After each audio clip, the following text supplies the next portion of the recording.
Good evening, sir.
Sir आपका mic mute है। Okay, thanks. So ecological pyramid का जो कंसेप्ट है हमें नेक्स्ट पढ़ना है। हमने इकोसिस्टम के फंक्शंस पढ़ने हैं। उसमें आपने ट्रॉफिक स्ट्रक्चर कंप्लीट किया था, जिसमें फूड चेन, फूड वेब, मतलब ट्रॉफिक स्ट्रक्चर में बेसिकली पहले आपने स्टैंडिंग स्टेट, स्टैंडिंग बायोमास, इन सबकी डेफिनेशन पढ़ी थी। आफ्टर दैट जो मेन चीज थी ट्रॉफिक स्ट्रक्चर से रिलेटेड, तो उसमें आपने ट्रॉफिक स्ट्रक्चर के बाद food chain and food web पढ़ा। अब नेक्स्ट आता है इकोलॉजिकल पिरामिड। अब पिरामिड का जो कॉन्सेप्ट है वो एल्टॉन ने दिया था, तो अकॉर्डिंगली आप इन्हें एल्टोनियन पिरामिड भी पूछ सकते हैं। वैसे हमेशा इकोलॉजिकल पिरामिड करके ही पूछा जाएगा। और ये पिरामिड, और जो आपने इससे पहले पॉपुलेशन में पिरामिड पढ़े हैं, वो एज पिरामिड थे। पिरामिड के क्वेश्चन में देख लीजिएगा कि इकोसिस्टम के हिसाब से पूछा गया है या एज डिस्ट्रीब्यूशन के हिसाब से बात की गई है। जो एज डिस्ट्रीब्यूशन के थे वो एज पिरामिड्स थे, जिनमें आपने stable population, declining population, increasing population, इन सब के लिए बनाया। यहाँ जो पिरामिड आप पढ़ेंगे वो इकोसिस्टम में किसी ऑर्गेनिज्म के लेवल को शो करता है, जिसे हमने फूड का लेवल यानी ट्रॉफिक लेवल बनाया था उसको। और है बहुत सिंपल सा कॉन्सेप्ट। जिन फूड चेन को आपने एक लाइन में लिखा है, अगर उनको हम किसी मैथमेटिकल डेटा को लेके उसको हम एक ग्राफ के तरीके से शो करें, तो उसको इकोलॉजिकल पिरामिड कहा गया। इनको डिफाइन कैसे करेंगे कि इकोलॉजिकल पिरामिड क्या है? सो दीज आर, अगर मैं इनको डिफाइन करें तो सबसे पहली चीज ये आएगी कि ये ग्राफिकल रिप्रेजेंटेशन है। सर ये ब्रैकेट में क्या लिखा आपने? एल्टॉन पर्सन का नाम है जिन्होंने इस कॉन्सेप्ट को डेवलप किया। ELTON, Elton. Okay sir. So this is graphical representation of food chain in an ecosystem.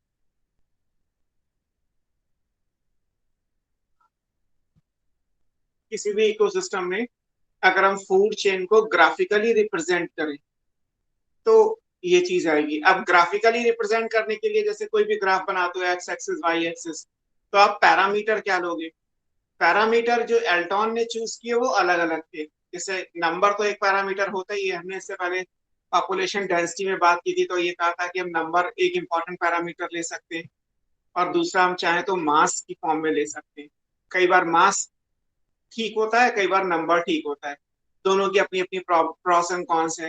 मान लीजिए ग्रासलैंड है तो आप ग्रासेस का नंबर नहीं काउंट कर सकते, आप यूजुअली ग्रासेस का वेट निकालते हो, तो वहां बायोमास काम कर गया। लेकिन अगर हम कहें कि एक ट्री इकोसिस्टम है, तो अब ट्री इकोसिस्टम है तो ट्री अकेले ही आएगा ना। तो यहाँ पे नंबर से ही काम चल जाएगा। तो नंबर और बायोमास तो जैसे ऑर्गेनिज्म के लिए ले रहे थे वही चीज यहाँ पे भी आएगी, बट एक यहाँ पे एनर्जी का और क्राइटेरिया लिया गया। सो जो पिरामिड्स हैं वो तीन चीजों पे बेस्ड हैं, नंबर, बायोमास, एनर्जी। तो यहाँ पे जो आप डेटा कलेक्ट करेंगे वो डेटा या तो किसी ऑर्गेनिज्म का इकोसिस्टम में नंबर होगा, या बायोमास होगा, या एनर्जी होगा। तो ये थ्री टाइप्स के हो गए। एक कहलाता है pyramids of number, biomass and energy.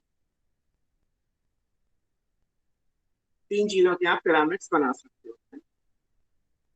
जब आप पिरामिड बनाएंगे तो एक बेसिक रूल ये है कि आपको ऑटोट्रॉफिक जो ऑर्गेनिज्म है, जो प्रोड्यूसर्स कहलाते हैं, उनको बेस पे रखना है। Producers always occupy the base of pyramid.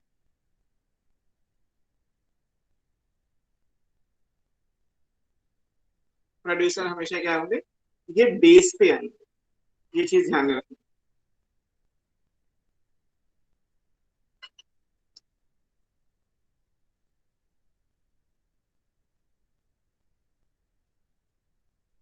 और यहाँ पे भी या तो डेटा किसी क्वेश्चन में दिया होगा, बहुत ही कोई कॉम्प्लिकेटेड क्वेश्चन होगा, पिरामिड के क्वेश्चंस काफी आएंगे आपको, है ना, इकोसिस्टम में पिरामिड, और अभी एक लास्ट में टॉपिक इकोलॉजिकल सक्सेशन आएगा, इन्हीं दोनों से सबसे ज्यादा क्वेश्चंस है। तो पिरामिड का जो डेटा दे रखा होगा, लाइक कितनी एनर्जी है, किस लेवल पे, कितना वेट यानी मास है, और कितना नंबर है, तो वो डेटा गिवन होगा या तो क्वेश्चन में, तो आप उसके अकॉर्डिंगली समझ लोगे। नहीं तो आपको सिर्फ अंदाजा लगाना है, आपको कहीं पे भी न्यूमेरिकल वैल्यूज नहीं याद रखनी कि इतने नंबर होना जरूरी है। जैसे एनसीईआरटी में एनर्जी का बना है, तो उन्होंने किलो कैलोरी के जो फिगर लिखा हुआ है वो सिर्फ एक एक्सपेरिमेंट है कि एक बाहर गए, आपने एक नदी के किनारे प्लॉट लिया और उसमें अलग अलग आपने नंबर काउंट कर लिया, ऐसे ही आपने उनका वेट निकाल लिया होता तो वो बायोमास का बन जाता। तो नंबर याद रखना यहाँ पे जरूरी नहीं है, सिर्फ कंसेप्चुलाइज करना है कि नंबर कम है या ज्यादा है या बीच का है, बस कम ज्यादा बीच का यही चलता रहेगा, और उसके हिसाब से आप पिरामिड को ड्रॉ कर पाओगे, है ना। तीन क्राइटेरिया लेने हैं, नंबर, बायोमास, एनर्जी, तो आप उसी हिसाब से चीजों को लेके आएंगे। अब जैसे मैं आपको एक सिंपल तरीके से समझाता हूँ कि पिरामिड आप कैसे बनाओगे, है ना। मान लीजिए हमारे पास अलग अलग इकोसिस्टम है जिनके लिए अलग अलग टाइप के पिरामिड हो सकते हैं। सबसे पहले बात करते हैं पिरामिड ऑफ नंबर। मैं आपको एक साथ बना के दिखाता हूँ। यहाँ पे लिख लीजिए पिरामिड ऑफ बायोमास, यहाँ पिरामिड ऑफ एनर्जी, और यहाँ हो गया टाइप ऑफ इकोसिस्टम।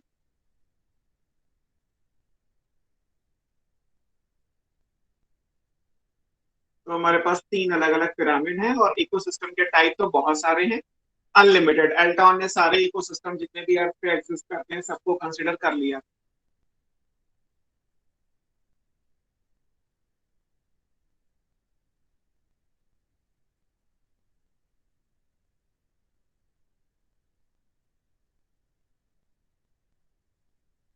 सबसे पहले बात करते हैं ग्रासलैंड इकोसिस्टम की।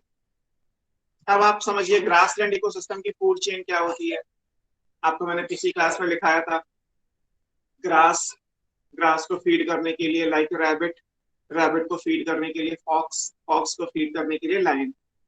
एक सिंपल क्राइटेरिया है, और हमें लेना क्या है, नंबर। तो ग्रासलैंड इकोसिस्टम में ग्रासेस का नंबर सबसे ज्यादा होगा, उससे कम नंबर हर्बीवोर यानी रैबिट का है, उससे कम नंबर एक स्मॉल कार्निवोर यानी फॉक्स का है, सबसे कम नंबर लाइन का होगा। अब यहाँ नंबर काउंट करना है, बाकी कुछ दिमाग नहीं लगाना कि सर और क्या लेना है, कुछ नहीं लेना, केवल आपको नंबर देखना है। तो नंबर के हिसाब से जब आप इसको प्लॉट करोगे, क्योंकि नंबर के हिसाब से प्लॉट करेंगे तो तो पिरामिड यहाँ इस तरीके पे से बनेगा। नंबर क्यों लिया? हाँ, मैंने नंबर लिया बेटा। नंबर क्यों लिया ये पूछना चाह रहे हैं। Yes sir. देखिए क्राइटेरिया, पिरामिड तीन तरीके से बन सकते हो, एक बार नंबर का बना के देख लेंगे, एक बार बायोमास का देख लेंगे, एक बार एनर्जी का देख लेंगे। पर सर कोई भी इकोसिस्टम हो उसमें तीनों तरीके से बन सकते हैं ना? हाँ हाँ, तीनों बना सकते हो। Okay sir. आपको कोई भी नेचुरल इकोसिस्टम लेना है, ecosystem must be a natural ecosystem, और आप क्राइटेरिया तीन ही है हमारे पास, नंबर, बायोमास, एनर्जी, आप बना लीजिए। जो आप पढ़ रहे हैं वही आंसर आएगा। मतलब अगर आपको कभी लगे कि कोई अननोन इकोसिस्टम का बनाए तो क्या आएगा, जो आप पढ़ रहे हैं इन्हीं में से फिट हो जाएगा। एल्टॉन ने ऑलरेडी सब करके देख लिया, तो चाहे बुकिश नॉलेज ही मान लीजिए, इसको इसी तरीके से आएगा। अब जैसे मैंने ये बना दिया तो मैं यहाँ पे शॉर्ट में लिख दे रहा हूँ, आप चाहो तो पूरा लिख लीजिएगा। ये ग्रासेस है, जी लिखा है, उसके ऊपर रैबिट यानी आर, उसके ऊपर फॉक्स और उसके ऊपर लाइन। और ये रूल था कि प्रोड्यूसर को बेस पे रखना है, तो ग्रासेस को हमने बेस पे रखा। ग्रासेस का नंबर सबसे ज्यादा है, उससे कम नंबर रैबिट का है, उससे कम नंबर फॉक्स का है, उससे कम नंबर लाइन का। तो अब ये कहा जाए कि पिरामिड का शेप कैसा हो गया, तो ये शेप कैसा कर, ये सीधा पिरामिड है, इसको बोलते हैं अपराइट। कैसा पिरामिड बन गया, अपराइट बन गया।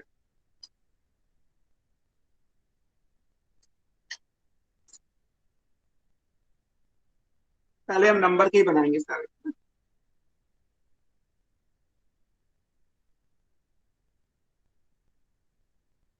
दूसरा मान लीजिए आप कोई पॉन्ड या लेक इकोसिस्टम ले लीजिए।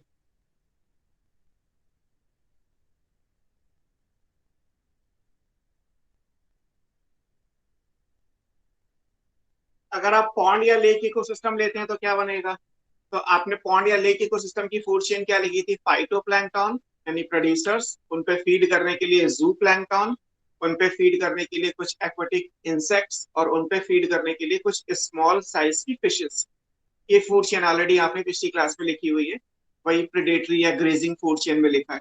तो जब उसको आप नंबर के हिसाब से रिप्रेजेंट करोगे तो क्या होगा, फाइटोप्लैंक्टन माइक्रोस्कोपिक है। अब माइक्रोस्कोपिक है तो वो दिखाई नहीं देंगे, लेकिन उनका नंबर अगर आप काउंट करोगे तो अनकाउंटेबल है, मतलब नंबर के हिसाब से बहुत ज्यादा नंबर है। जू प्लैंक्टन का नंबर थोड़ा कम होगा, एक्वेटिक इंसेक्ट्स का नंबर और कम होगा, फिशेस का नंबर पॉन्ड में और कम हो जाएगा। तो नंबर के हिसाब से क्योंकि हम ड्रा कर रहे हैं, तो ये भी कैसा बन जाएगा, this again becomes upright. Shape के हिसाब से कैसा आएगा, अपराइट। ये सर हो गया। फिशेस को भी तो काउंट नहीं कर पाएंगे। फिशेस को आप आराम से पाउंड में काउंट कर सकते हो। जू प्लैंक्टन, यहाँ पे ओके सर। एक्वेटिक इंसेक्ट्स लिखा है AI, और ये फिश लिखा हुआ है F।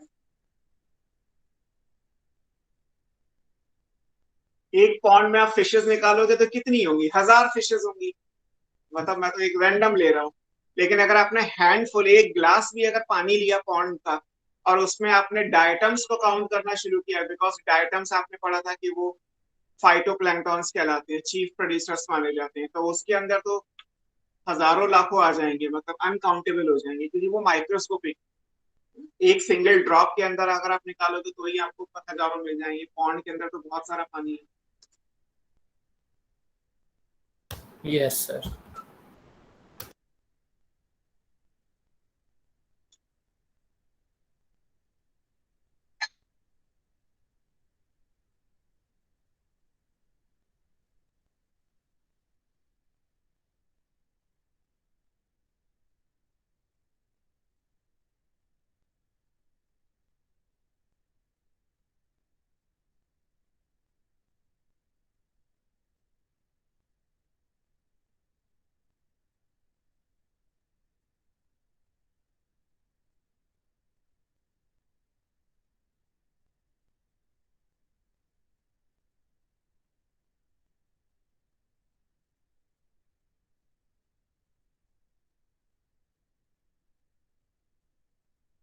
सर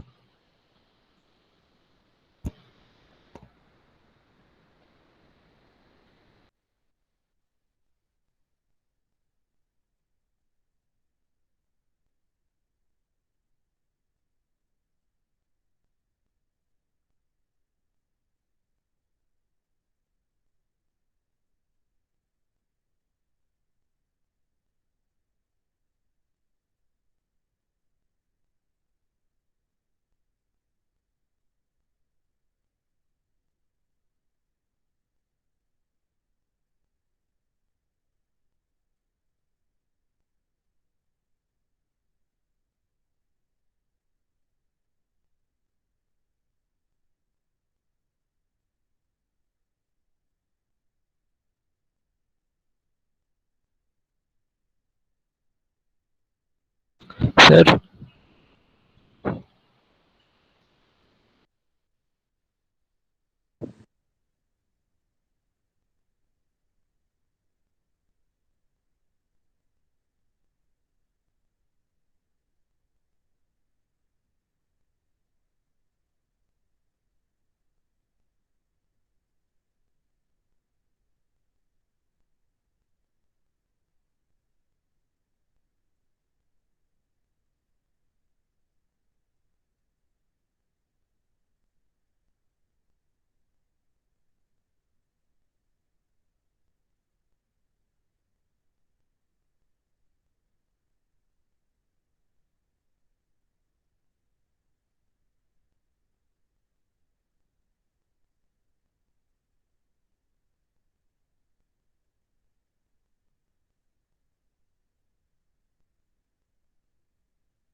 वॉइस क्लियर है बेटा? Yes sir. बीच में लाइट गई थी, बारिश हो रही है यहाँ गाजियाबाद में, इसलिए वो इंटरप्ट हो गया ब्रॉडबैंड। हमने ग्रासलैंड और पॉन्ड या लेक इकोसिस्टम कंप्लीट किया। शेप दोनों का अपराइट ही आएगा। और अभी हम pyramid of number he discuss कर रहे हैं। अभी हमने बाकी पिरामिड के क्राइटेरिया को टच नहीं किया हुआ। सर नंबर में तो सब में अपराइट ही आएगा।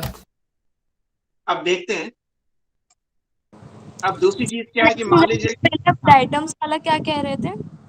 डायटम्स वाला मैं ये समझा रहा था कि डायटम्स फाइटोप्लैंक्टन के एग्जाम्पल में आप क्या लिखते हैं? डायटम्स 11th में कभी लिखा होगा, बायोलॉजिकल क्लासिफिकेशन वाले चैप्टर में लिखा है under chrysophytes they are chief producers.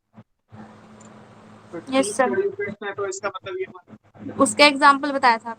हाँ, उसका एग्जांपल डायटम्स बताया था क्योंकि वो माइक्रोस्कोपिक हैं। तो अगर आप उनका नंबर काउंट भी करना चाहोगे तो अनकाउंटेबल आएगा। मतलब एक अगर आपने एक गिलास पानी भी लिया है तो भी उसमें डायटम्स का नंबर पौंड में से करोड़ों में जाएगा। प्रोड्यूसर का हमेशा कमी होता है, बस हम ये मान के चलते हैं। नहीं, ऐसा ऑलवेज नहीं है। अभी तक आपने केवल 2 ही इकोसिस्टम देखे, इकोसिस्टम तो बहुत सारे हैं। सर जैसे वो अनकाउंटेबल है तो फिर हम उसको मतलब नंबर में सबसे नीचे कैसे रख सकते हैं? सबसे नीचे नहीं, सबसे ज्यादा है नंबर। अगर मान लीजिए आपसे एक गिलास पानी में ही नहीं काउंट किए जा रहे डायटम्स, तो फिर आप पूरे पौंड में डायटम्स कैसे काउंट करोगे? यानी बहुत ज्यादा नंबर होगा, है ना। ये लेते हैं मैथमेटिकल तो मॉडलिंग। माइक्रोस्कोपिक आ गया तो वैसे भी सर वही होगा। हाँ, जैसे ये तो आपने नंबर ले लिया। नंबर आप ग्राफ पे लिखोगे तो नंबर तो आपका जो है मान लीजिए वाई एक्सिस हो गया। एक्स एक्सिस पे क्या लोगे?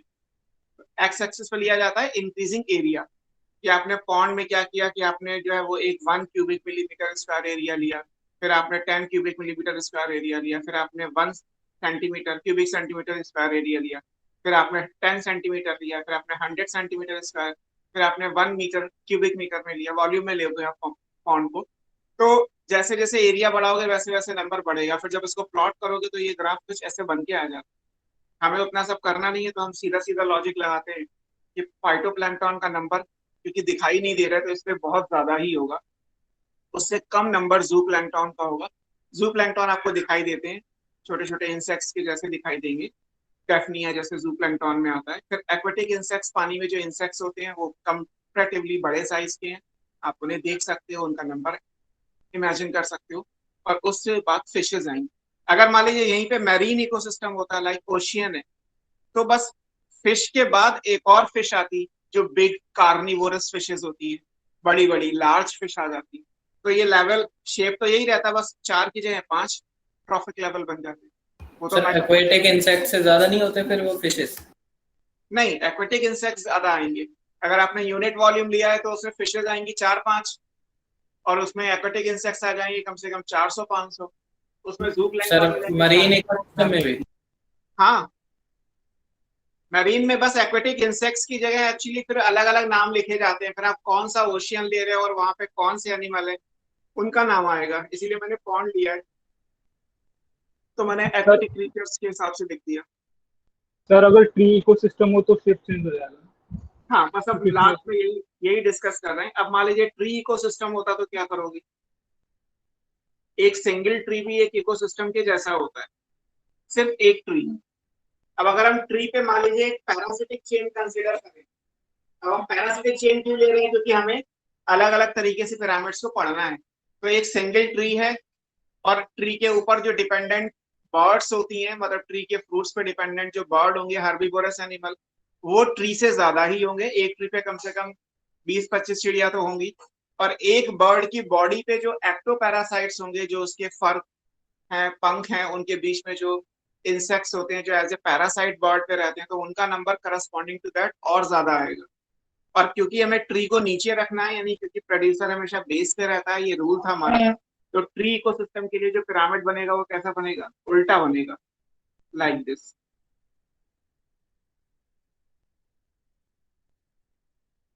है ना? ये ट्री हो गया, ये बर्ड्स हो गई, और ये पैरासाइट्स हो गए। तो अब ये कैसा हो गया? ये उल्टा बन गया। This is called inverted pyramid. Inverted shape है इसका, है ना?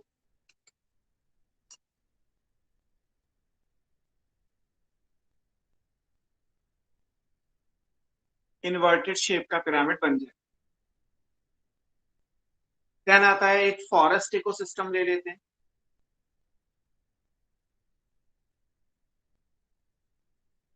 फॉरेस्ट में क्या करोगे?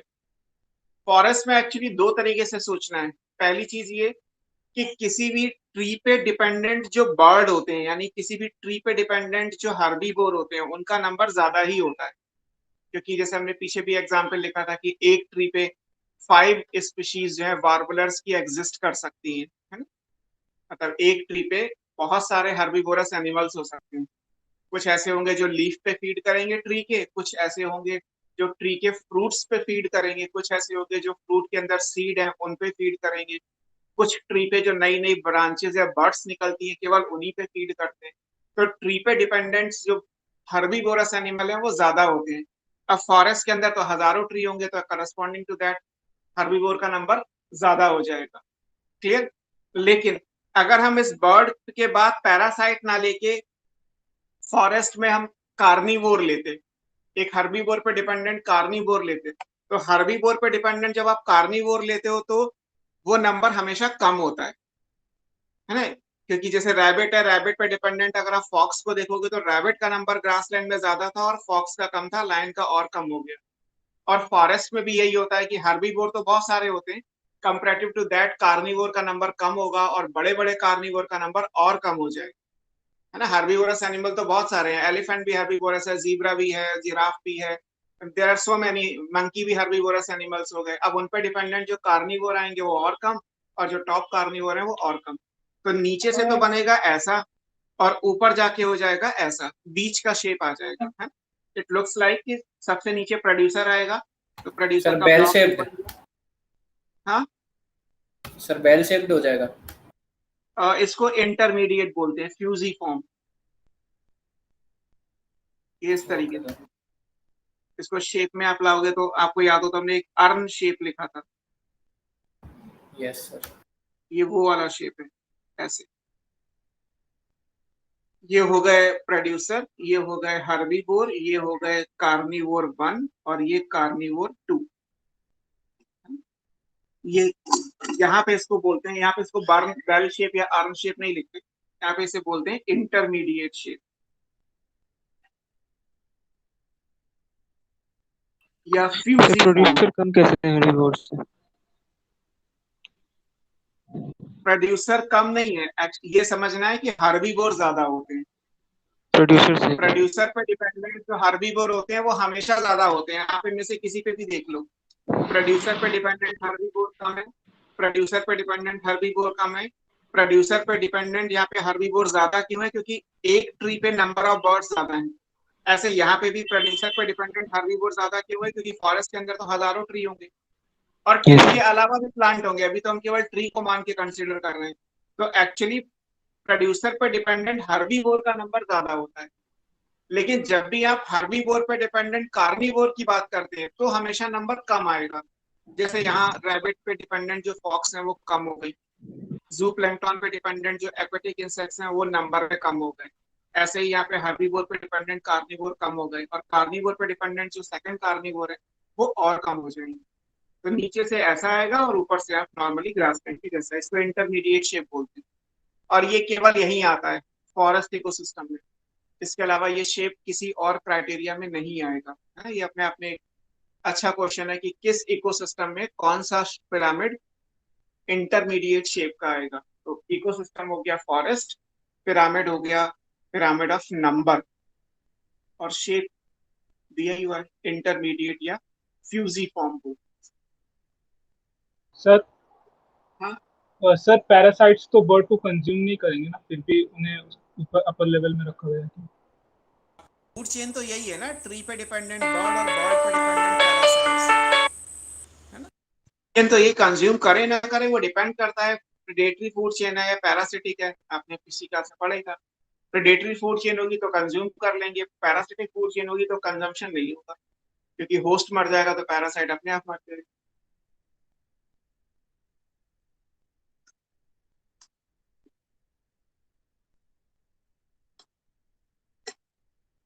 क्लियर? अब हम इन्हीं इकोसिस्टम के लिए जो हमने चार ये बनाए हैं, इन्हीं के लिए हम देख लेते हैं पिरामिड ऑफ बायोमास। अब आप वजन देखो, वेट काउंट करना है, नंबर छोड़ दो। यहां जाइए, ग्रासलैंड इकोसिस्टम में अगर हमने ग्रासेस का वेट लिया होता, ये ग्रासलैंड है और ग्रासलैंड पता चला 1 किलोमीटर लंबा ग्रासलैंड है, उसमें से सारी ग्रासेस को निकाल के उसका वजन तौलते तो मिलियन टन में पहुंच जाता, है ना, बहुत ज्यादा आएगा। फिर सारे रैबिट को कलेक्ट करके वेट निकालते तो कम हो जाता, फॉक्स को निकालोगे तो और कम हो जाएगा वेट, लायन का निकालोगे पूरे ग्रासलैंड में मुश्किल से 50 लायन होंगे मुश्किल से, और उनका वेट निकालोगे तो बहुत कम हो जाएगा इनके कंपैरिजन में। तो ग्रासलैंड इकोसिस्टम के लिए पिरामिड ऑफ बायोमास भी अगर आप बनाओगे तो ऐसा ही बनेगा, सेम।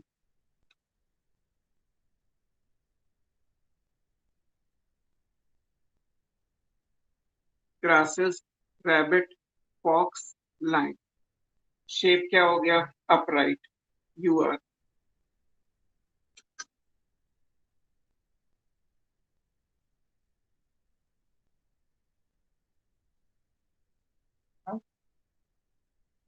अब पॉन्ड या लेक इकोसिस्टम पे चलिए। फाइटोप्लैंक्टन माइक्रोस्कोपिक है, इनका नंबर बहुत ज्यादा है। अगर आप इनका वजन निकालेंगे तो कितना आएगा, वेट निकालोगे, मास निकालोगे तो कितना आएगा? नेग्लिजिबल। बिकॉज बैक्टीरिया को अगर मान लीजिए इमेजिन कर लो आपकी बैक्टीरिया को पानी में से निकाल के उसका वजन तौलोगे तो 1 मिलीग्राम भी नहीं आएगा, 1 माइक्रोग्राम भी नहीं आएगा, है ना, बिकॉज वो नेग्लिजिबल वेट के हैं। हमें यहाँ पे बायोमास कंसिडर करना है, तो अगर हमने सारे फाइटोप्लैंक्टन का वेट कंसिडर किया तो मुश्किल से फ्यू ग्राम बनेगा पूरे पॉन्ड में,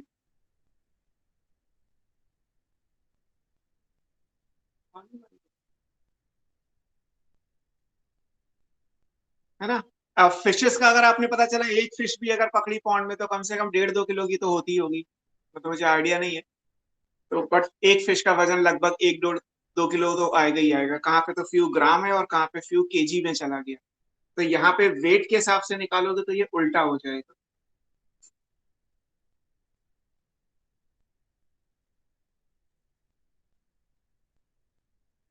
सर इंसेक्ट से ज्यादा होगा फिश का? और क्या, इंसेक्ट्स तो छोटे छोटे होते हैं, एक्वेटिक इंसेक्ट लेकिन सर होंगे तो बहुत ज्यादा ना फिशेस से। लेकिन वेट तो कम हो गया ना। फिशेज अगर एक फिश 1 केजी की है और एक इंसेक्ट जो होता है वो फ्यू ग्राम का होता है, तो अगर आप नंबर इमेजिन करो तो कितना डिफरेंस आ गया, फ्यू ग्राम और 1000 ग्राम, मतलब 1000 इंसेक्ट्स आएंगे या 500 इंसेक्ट्स आएंगे तो वो एक फिश से कम ही बैठेंगे। अच्छा, यूनिट वॉल्यूम के साथ हिसाब से इन चीजों को देखा जाएगा तो पता चला कि एक आपने जो वॉल्यूम लिया है पानी का, या आपने कहा कि मैंने 1 क्यूबिक मीटर लिया है वॉल्यूम, तो पता चला उसमें इंसेक्ट्स तो 50 आ गए जिनका वेट 50 ग्राम या 100 ग्राम हो गया। फिश केवल एक ही आ रही है और एक फिश का वेट तो 1 केजी या 2 केजी तो हो गई। तो अल्टीमेटली आता ऐसा ही है, फाइटोप्लैंक्टन, जूप्लैंक्टन, एक्वाटिक या वाटर इंसेक्ट्स और फिशेस। तो पॉन्ड इकोसिस्टम के लिए क्राइटेरिया चेंज करोगे तो शेप बदल गया, ये इन्वर्टेड हो गया।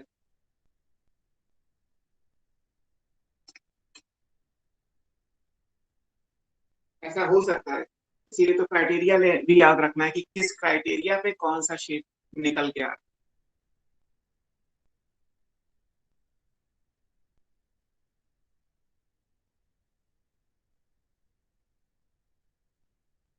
नेक्स्ट पे चलते हैं, ट्री इकोसिस्टम में कैसा आएगा जल्दी बताओ, अपने आप सोच के देखो। सर ट्री सबसे ऊपर, उसके नीचे बर्ड, फिर सबसे नीचे पैरासाइट। बेटा ट्री तो नीचे ही रहेगा बिकॉज प्रोड्यूसर ऑलवेज बेस पे होता है, वो नहीं चेंज कर सकते हैं। शेप कैसा बनेगा वो इम्पोर्टेंट। सर अपराइट ही बनेगा। हाँ अपराइट हो जाएगा बिकॉज एक ट्री का जो वेट आएगा वो 100 केजी से ज्यादा का हो जाएगा। उस पर डिपेंडेंट बर्ड अगर 100 भी है तो उनका वेट अगर आप निकालोगे तो फ्यू केजी निकल के आएगा। और अगर एक बर्ड पे आपने वेट मान वाइज लीजिए, ट्री सबसे वैसे आप शेप में सबसे नीचे ट्री होगा पर वेट वाइज सबसे ऊपर ट्री होगा। हाँ, it looks like this, upright हो जाएगा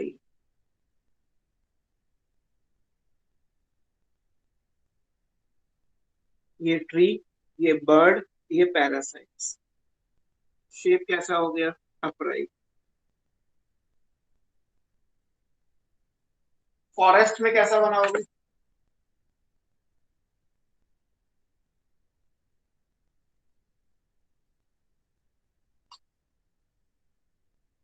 सर अपराइट ही बनेगा।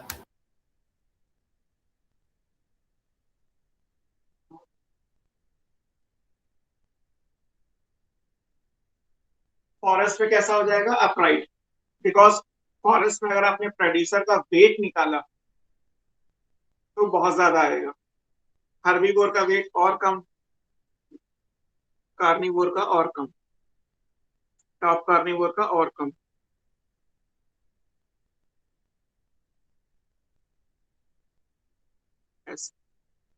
Producer, herbivore, carnivore 1, carnivore 2। Shape कैसा हो गया, ये अपराइट। यहां भी चेंज हो गया। ग्रासलैंड इकोसिस्टम के लिए आप कोई भी क्राइटेरिया चूज करो, नंबर या बायोमास, शेप अपराइट ही है। बाकी के लिए चेंज हो रहा है, नंबर में कुछ और आ रहा है और बायोमास में कुछ और हो रहा है। अब आता है तीसरा criteria, and that third one is pyramid of energy. अब एनर्जी का पिरामिड की जब हम बात करेंगे तो अभी हम इसके ठीक बाद एनर्जी ही पढ़ने वाले, एनर्जी फ्लो पढ़ेंगे हम पहले। तो जब आप एनर्जी फ्लो की बात करेंगे तो उसमें एक चीज इंपॉर्टेंट आएगी कि एनर्जी प्रोग्रेसिवली डिक्रीज करती है। जब आप किसी भी इकोसिस्टम में एनर्जी के फ्लो को पढ़ोगे तो जैसे जैसे ट्रॉफिक लेवल में आगे जाओगे एनर्जी धीरे धीरे कम होती जाएगी। और ये हर इकोसिस्टम का एक थंब रूल है कि एनर्जी कम ही होनी है। अगर एनर्जी कम होनी है तो आप कुछ भी कर लो, कोई भी इकोसिस्टम ले लो, एनर्जी का पिरामिड कैसा बनेगा, इट इज ऑलवेज अपराइट।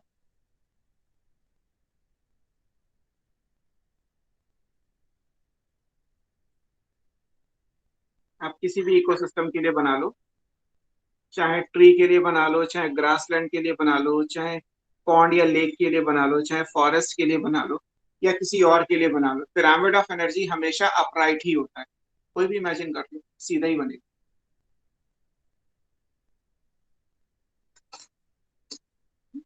तो एनर्जी का पिरामिड हमेशा सीधा बनेगा। उसका रीजन अभी हम लिखेंगे, क्योंकि एनर्जी धीरे धीरे, मतलब प्रोड्यूसर में जितनी एनर्जी होती है, आपने यूनिट वॉल्यूम ले लिए, लाइक आपने 1 केजी प्रोड्यूसर लिया, 1 केजी आपने हर्बीवोर लिया, 1 केजी कार्निवोर लिया, और फिर आपने देखा कि इनमें एनर्जी कितनी कितनी है। तो प्रोड्यूसर में मैक्सिमम एनर्जी होगी, उससे कम एनर्जी हर्बीवोर में होगी, उससे कम एनर्जी कार्निवोर में होगी। जितनी लंबी फूड चेन होगी उतनी एनर्जी कम होती चली जाएगी। तो ये रूल फिक्स है कि एनर्जी हमेशा डिक्रीज ही करती है।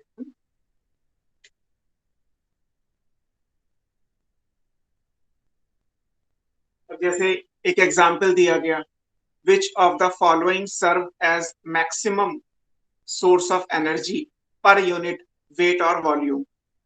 मतलब 4 ऑप्शन दिए गए और उसमें कहा गया कि मैक्सिमम एनर्जी किससे मिलेगी अगर हम उन्हें कंज्यूम करें, तो हमें मैक्सिमम एनर्जी किससे मिलेगी, यूनिट वॉल्यूम आपको कांस्टेंट रखना है, पर यूनिट वेट वॉल्यूम जो लिखा जाता है वो। पहला ऑप्शन दे दिया गया आपको लीफी वेजिटेबल, दूसरा ऑप्शन दे दिया गया आपको चिकन, तीसरा एग्जाम्पल आपको दे दिया गया फिशेस, चौथा एग्जाम्पल आपको दे दिया गया meat of a carnivorous animal. तो सबसे लीफ ज्यादा वेजिटेबल। लीफी वेजिटेबल में आएगी, बिकॉज प्रोड्यूसर में मैक्सिमम एनर्जी होती है। एनर्जी के बेस पे अगर हमसे बात करें तो सबसे ज्यादा इसमें मिलेगी। आप फिर अगर हार्बीवोरस एनिमल है लाइक चिकन हार्बीवोरस अगर है तो उसके हिसाब से उनमें एनर्जी आएगी।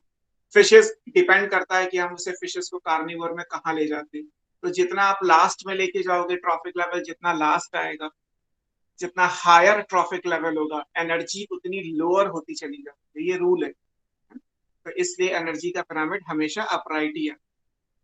अब नीट में ऐसे पूछ लिया गया कि ऐसा कौन सा पिरामिड है जो किसी भी इकोसिस्टम के लिए ऑलवेज अपराइट ही आता है। Grassland Energy. इकोसिस्टम। एनर्जी नहीं, एनर्जी एनर्जी ऐसा एनर्जी, कौन सा यस सर, यस पिरामिड है सर।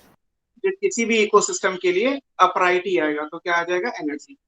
और जो आपने आंसर दिया था उसका क्वेश्चन कुछ ऐसे बनेगा कि इनमें से किस इकोसिस्टम के लिए पिरामिड का शेप ऑलवेज अपराइट होगा।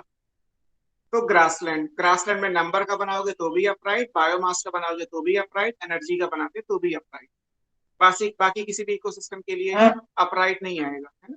तीनों क्राइटेरिया ले लो, लेकिन ग्रासलैंड इकोसिस्टम में shape of the pyramid is always upright, whether according to number, according to biomass और may be according to energy, कुछ भी कर लीजिए। बाकी के लिए जो बदलेगा वो आपके सामने लिखे हुए। शेप 3 ही हो सकते हैं maximum, upright, inverted, intermediate. Criteria भी 3 ही हो सकते हैं maximum, number, biomass, energy. Type of ecosystem depend करते हैं, क्वेश्चन में कोई भी एग्जांपल आपको दे दिया जाएगा, बस जो एग्जांपल दिया जाएगा उससे गेस कर लीजिए कौन किसको खाता है और उसका मास या नंबर कितना निकल के आएगा। एनर्जी में तो कोई डाउट है ही नहीं आपको। एनर्जी का तो कुछ भी आपकी बुक में लिख दिया जाए कि एक प्लांट लिया है उसके अंदर 1000 किलो कैलोरी एनर्जी है, फिर एक हर्बीवोरस लिया उसके अंदर ये एनर्जी है, कार्निवोरस उसके अंदर ये एनर्जी है, पिरामिड कैसा बनेगा, सोचने ही नहीं है। एनर्जी का पिरामिड है, सीधा ही बनेगा, कुछ नहीं करने की जरूरत है। क्वेश्चन में अगर आपने 20 सेकंड भी एक्स्ट्रा लगाए तो आपने 20 सेकंड अपने किल कर दिए। आपको सीधा कॉन्सेप्ट याद रखना है कि अगर एनर्जी की बात की तो राइट ही आएगा और कोई ऑप्शन हो ही नहीं सकता, ये यूनिवर्सल ट्रुथ है। तो इसलिए ऐसे क्वेश्चन में टाइम वेस्ट ही नहीं करना, टाइम बचा लो अपना। बाकी किसी में आपको लगता है आप अपना करके देख लीजिए। तो ये पिरामिड के सर बारे अगर में बोलो। सर अगर अपराइट नहीं आएगा तो सेकंड लॉ ऑफ थर्मोडायनेमिक्स को भी तो फॉलो करेगा। एनर्जी का तो अपराइट ही आएगा, कोई ऑप्शन हो ही नहीं सकता।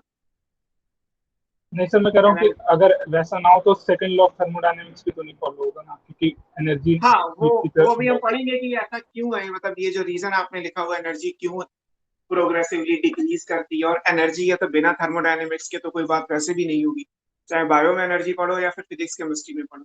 Energy means thermodynamics. तो एक्चुअली जब हायर क्लास में इकोलॉजी पढ़ाई जाती है तो जैसे आप delta G delta U calculate करते हो किसी फिजिक्स या केमिस्ट्री की प्रॉब्लम में, वैसे ही हम लोग बायोलॉजिकली इकोसिस्टम की प्रॉब्लम में भी delta G delta U T delta सब कुछ वैसे ही कैलकुलेट होता है ना। जैसे आप आइसोबारिक एडियाबैटिक आइसोथर्म्स पढ़ते हो, अलग अलग ग्राफ पढ़ते हो, वैसे हम भी पढ़ते हैं, बट हम बायोलॉजी के लिए पढ़ते हैं। तो क्योंकि कॉन्सेप्ट तो एक ही आएगा ना। एनर्जी ऐसा था ना कि बायोलॉजिकली एनर्जी कुछ और होगी और फिजिक्स केमिस्ट्री के अकॉर्डिंग एनर्जी कुछ और होगी। एनर्जी मींस थर्मोडायनेमिक्स इन्वॉल्व है। चलिए, इकोलॉजिकल पिरामिड का अगर कभी सिग्निफिकेंस पूछ लिया जाए कि हम इसे क्यों पढ़ रहे थे, तो उसका एक ही तरीका है, मैथमेटिकल डेटा होने की वजह से एक्यूरेसी आ जाती है। ये बेटर वे है किसी भी फूड को ट्रांसफर, जैसे फूड चेन में भी फूड का ट्रांसफर हो रहा था। मैं लिख देता हूँ कुछ पॉइंट्स। आप एडवांटेज और डिसएडवांटेज अपने आप समझ लीजिए। पहले पॉइंट इंपॉर्टेंट क्या है कि इकोलॉजिकल पिरामिड किस चीज में हेल्प कर रहे हैं, ये हमें कॉन्सेप्ट्स को समझने में हेल्प करते हैं ना। It is a better way to show या रिप्रेजेंट ट्रांसफर ऑफ फूड या एनर्जी, जो भी आप कॉन्सेप्ट लोगे, इन an ecosystem,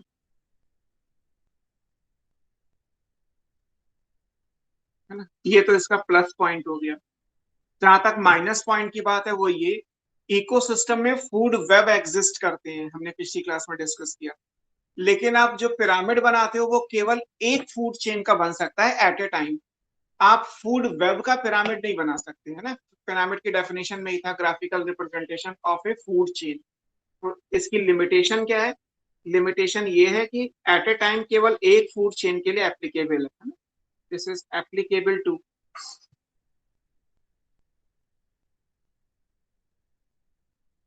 one food chain at a time, एक बार में एक फूड चेन के लिए। और दूसरी चीज, अगर कोई ऑर्गेनिज्म दो ट्रॉफिक लेवल कैरी करता है, जैसे आपको मैंने एक फूड वेब जब बना के दिखाया था तो आपसे कहा था कि लाइन अगर कैटल को खाएगा तो तीसरे नंबर पे आएगा, है ना। आपने जैसे पढ़ा था कि ग्रास, ग्रास से डियर और डियर से लाइन पे जा रहे हैं, तो लाइन की पोजीशन थर्ड ट्रॉफिक लेवल होगा। बट अगर ग्रास को आपने रैबिट के थ्रू ले गए, यहाँ से फॉक्स पे आए और फॉक्स से लाइन पे गए तो चौथे नंबर पे आ जाए। तो पता चला एक ही ऑर्गेनिज्म का ट्रॉफिक लेवल दो हो गए। अब ये बड़ी दिक्कत है कि आप लाइन को किस ट्रॉफिक लेवल में कंसिडर करोगे, 3 में या 4 में। तो उसके लिए क्लॉज आ जाएगा कि that depends on the nature of food chain, food chain कैसी है इस बात पे डिपेंड करेगा। तो ये भी एक लिमिटेशन है कि एक ऑर्गेनिज्म दो पोजीशन ऑक्युपाई कर सकता है। वन कार्निवोर, सर जितने पीछे पोजीशन हो जाएगी उतने पीछे सर उतनी कम एनर्जी होती जाएगी ना। हाँ, may occupy more than one position.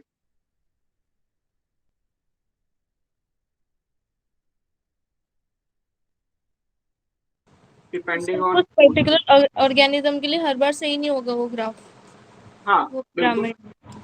हाँ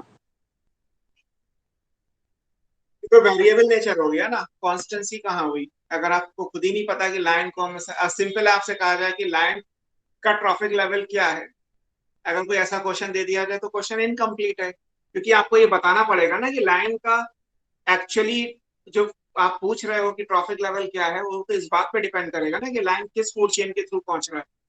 अगर डियर के होते हुए जाएगा तो थर्ड नंबर पे आ जाएगा, अगर आपने फॉक्स के होते हुए लेके गए लाइन तक तो चौथे नंबर पे हो जाएगा, कोई और फूड चेन इमेजिन करोगे तो हो सकता है पांचवें नंबर पे हो जाए। हाँ, सेकंड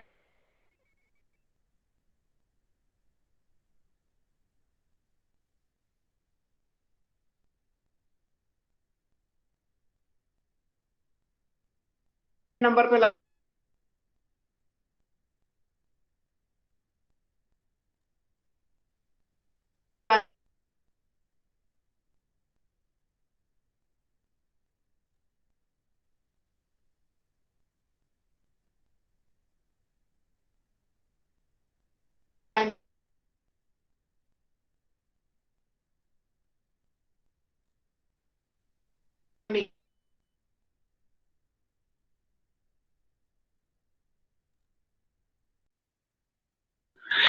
सर आपका वॉइस ब्रेक हो रहा है, स्क्रीन भी विजिबल नहीं है।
सॉरी फॉर द इंटरप्शन, कुछ कर नहीं सकते। सो ये तीन चीजें याद रखनी है आपको पिरामिड में। इसका सिग्निफिकेंस कह लीजिए, इसकी लिमिटेशंस कह लीजिए, या जो भी है, ये इंपॉर्टेंट। अब चलते हैं next. Next topic is energy flow. पहले हम पढ़ेंगे एनर्जी फ्लो।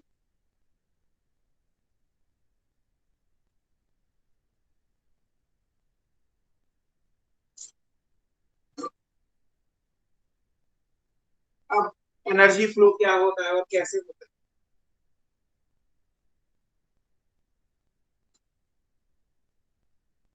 अगर हम डिफाइन करेंगे तो सिंपल है।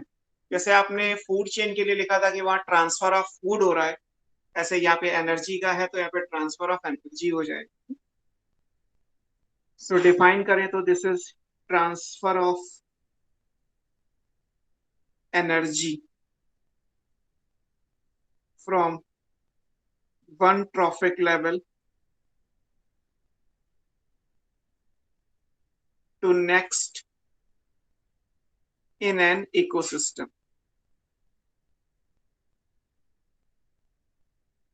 किसी भी इकोसिस्टम में एक ट्रॉफिक लेवल से दूसरे ट्रॉफिक लेवल में जो एनर्जी का ट्रांसफर हो रहा है वो एनर्जी फ्लो कहलाता है। और हमने स्टार्टिंग में लिखा था कि ये यूनिवर्सल प्रॉपर्टी।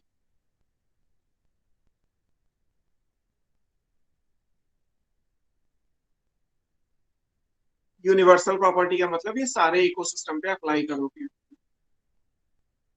अब यहाँ बस आपको चार बातें याद रखनी। एनर्जी फ्लो जब किसी भी इकोसिस्टम में होता है तो बेसिकली 4 पॉइंट्स आपको जो है वो दिमाग में लेके चलने कि वो क्या प्रॉपर्टीज हैं जो एनर्जी फ्लो किसी भी इकोसिस्टम में फॉलो करता है। There are 4 basic properties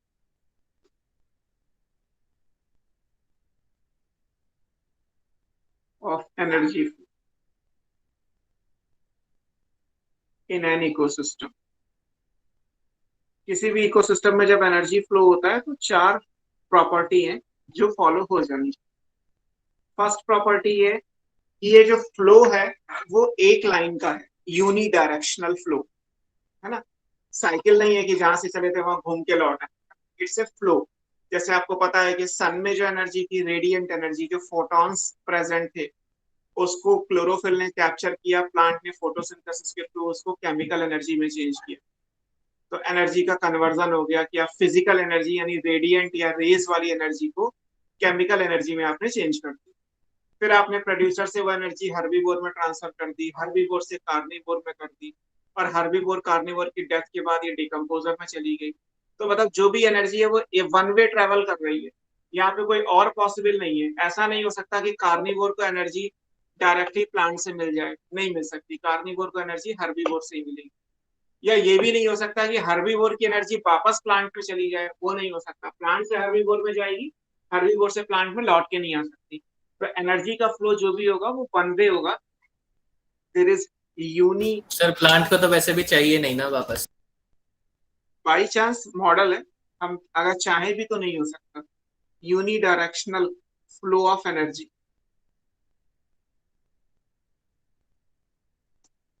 एक लाइन से फ्लो।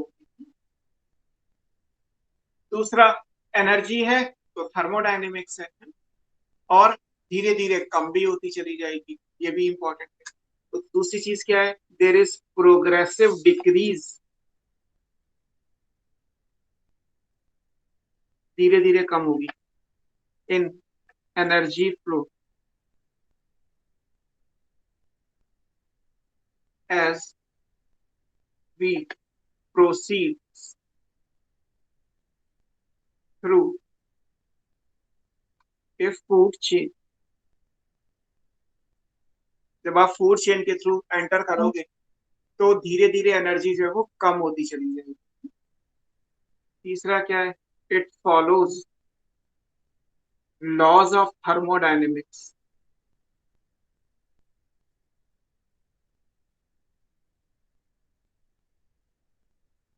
थर्मोडायनेमिक्स के जो दोनों लॉ हैं, फर्स्ट लॉ सेकंड लॉ, वो दोनों। फर्स्ट लॉ क्या कहलाता है, थर्मोडायनेमिक्स का फर्स्ट लॉ क्या है? Law of conservation of energy.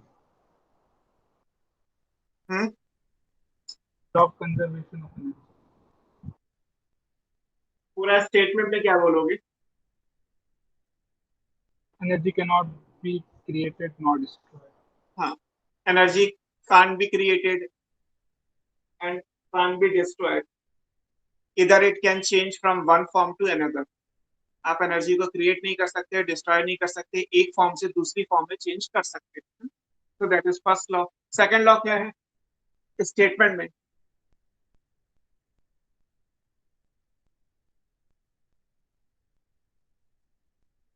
Second law क्या कहलाता है? Sir, it is impossible to make a engine which shows its 100% efficiency. Second law आप ये कह सकते हैं कि no energy transformation can be 100% efficient.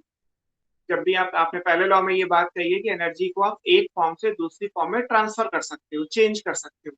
तो जब आप एनर्जी का ट्रांसफॉर्मेशन करोगे, एक फॉर्म से दूसरे फॉर्म में ले जाओगे, तो ये जो ट्रांसफॉर्मेशन है ये 100% एफिशिएंट नहीं होता है ना। There is always loss of energy, जिसके लिए आप कैलकुलेशन करते हैं या डेल्टा जी डेल्टा यू करके आप डेरिवेशन स्टार्ट कर देते हैं। तो हमें वो सब पढ़ना नहीं है, एक लाइन याद रखनी है कि थर्मोडायनेमिक्स के प्रिंसिपल्स को एनर्जी फ्लो इकोसिस्टम में फॉलो करता है। जो दोनों लॉ हैं वो दोनों लॉ यहाँ पे भी वैलिड है, अप्लाई हो। चौथा पॉइंट क्या है? अभी हमने अगर कहा कि मान लिया कि 100% एफिशिएंट नहीं है, तो कितने परसेंट ट्रांसफर होगी और कितने परसेंट बेकार चली जाएगी? उसके लिए फिर एक 10% रूल आता है। 10% रूल ये है कि जब ट्रांसफर होगा तो 10% होगा, 90% बेकार जाएगा। Only 10% energy is available for transfer to next trophic level.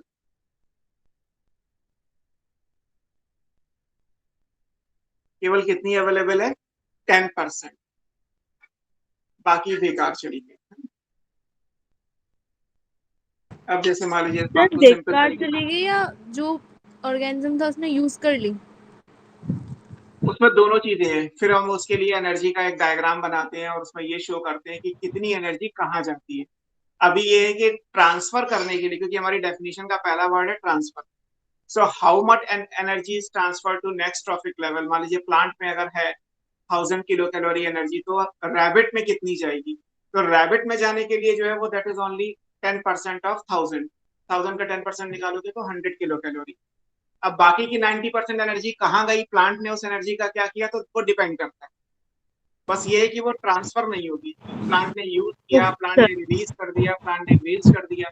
अभी प्लांट है तो अलग कैलकुलेशन आएगी, हर्बीवोर पे ये चीज अलग आएगी, कार्निवोर पे ये अलग आएगी। जो 90% की कैलकुलेशन है वो अलग अलग ट्रॉफिक लेवल में अलग अलग ऑर्गेनिज्म में अलग अलग है, लेकिन 10% ट्रांसफर होती है वो फिक्स है।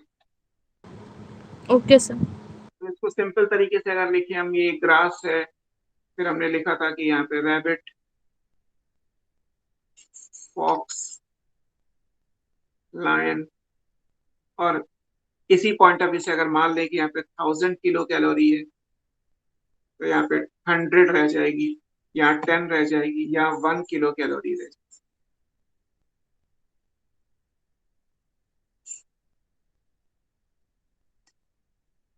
कम होती जाएगी 10% ट्रांसफर। सर लायन को तो फिर बहुत कम मिली। हाँ, वो तो है ही, इसीलिए तो फूड वेब एग्जिस्ट करता है। फूड वेब एग्जिस्ट करने का रीजन क्या है?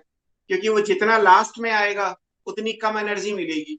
अब ये इंपॉर्टेंट है कि ठीक है, लायन डायरेक्टली ग्रास को तो नहीं खा सकता, लेकिन लायन एटलीस्ट किसी हर्बीवोरस एनिमल को प्रेफर करेगा खाना, बिकॉज हर्बीवोरस को खाएगा तो उसे ज्यादा एनर्जी मिलेगी।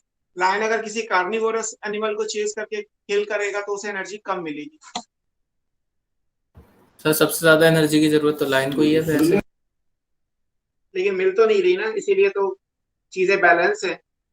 अगर लायन को एनर्जी भी ज्यादा मिल रही होती तो फिर ये है कि लायन के नंबर बहुत ज्यादा हो जाते। अर्थ पे नेचर ने हर चीज को बैलेंस किया हुआ है, तो इस चीज का भी ध्यान रखा। Yes sir. लायन को प्रेडेटर बना के उसने टॉप पोजीशन पे तो कर दिया कि वो टॉप कार्निवोर है, टॉप लेवल का प्रेडेटर है, बट उसकी रिक्वायरमेंट के हिसाब से उसे चीजें मिले, इस चीज को बस मिनिमम इंश्योर किया है, उसको उसने मैक्सिमम पे नहीं लेके गए। सर हाँ सर डेट्राइटस फूड चेन में 10% लॉ फॉलो होगा? हाँ हाँ, सब में फॉलो होगा, एनर्जी फ्लो में कोई एक्सेप्शन नहीं है। दुनिया के किसी भी इकोसिस्टम की किसी भी फूड चेन पे आप अप्लाई कर सकते हैं, हर जगह यही तो प्रॉपर्टी डिकम्पोजर्स है। लाइन पे फीड करने का कोई फायदा नहीं है, बहुत कम एनर्जी मिलेगी। हाँ बिल्कुल, इसी रूल से मिलेगी, जिसको भी एनर्जी मिलनी है ऐसे ही मिलनी है, इसमें कोई चेंज है ही नहीं। Yes okay. जैसे हम भी अगर हर्बीवोरस, मतलब अगर हम वेजिटेरियन डाइट ले रहे हैं तो हमें एनर्जी ज्यादा मिलेगी यूनिट वेज के हिसाब से, मतलब 1 kg पालक खाया और 1 kg मीट खाया, एनर्जी कहाँ ज्यादा मिलेगी? तो 1 kg पालक में मिलेगी, है ना, क्योंकि वो हर्बीवोरस हो गया, हमने प्लांट पे फीड किया है तो हमें एनर्जी ज्यादा मिलेगी। और एनिमल में भी किस एनिमल पे फीड किया उस हिसाब से भी निकल के आएगा, क्योंकि एनिमल तो हर्बीवोर, कार्निवोर 1, कार्निवोर 2, बहुत सारे एनिमल्स हैं।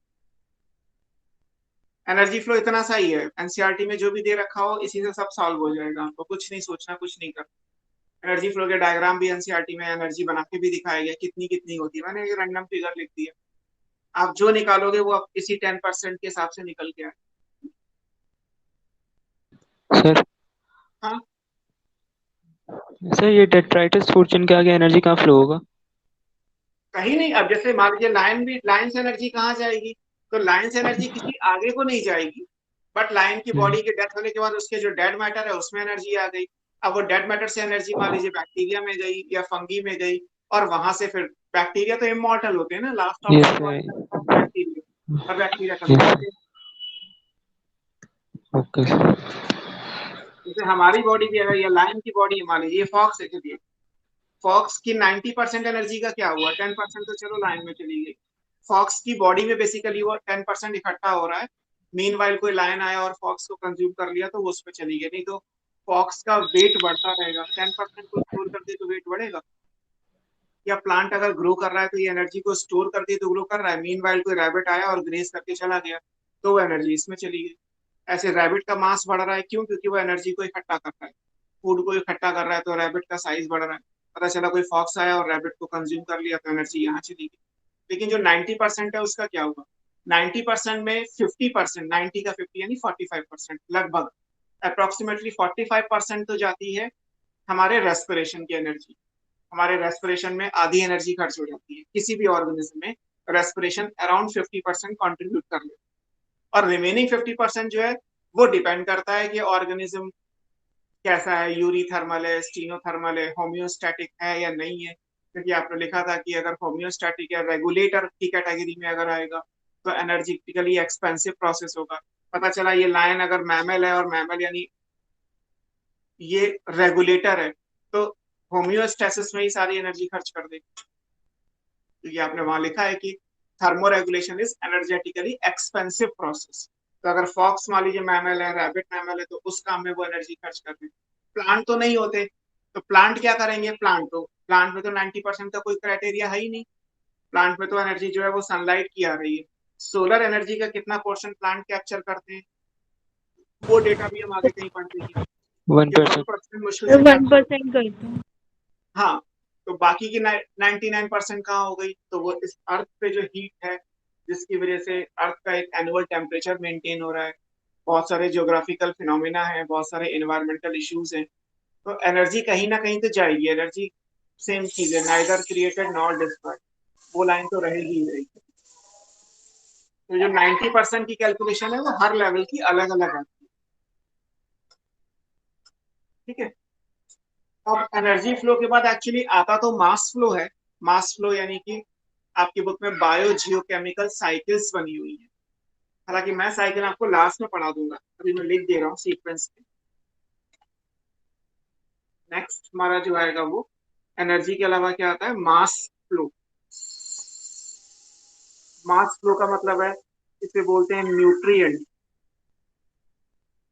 साइक्लिंग या बायो जियो केमिकल साइक्लिंग।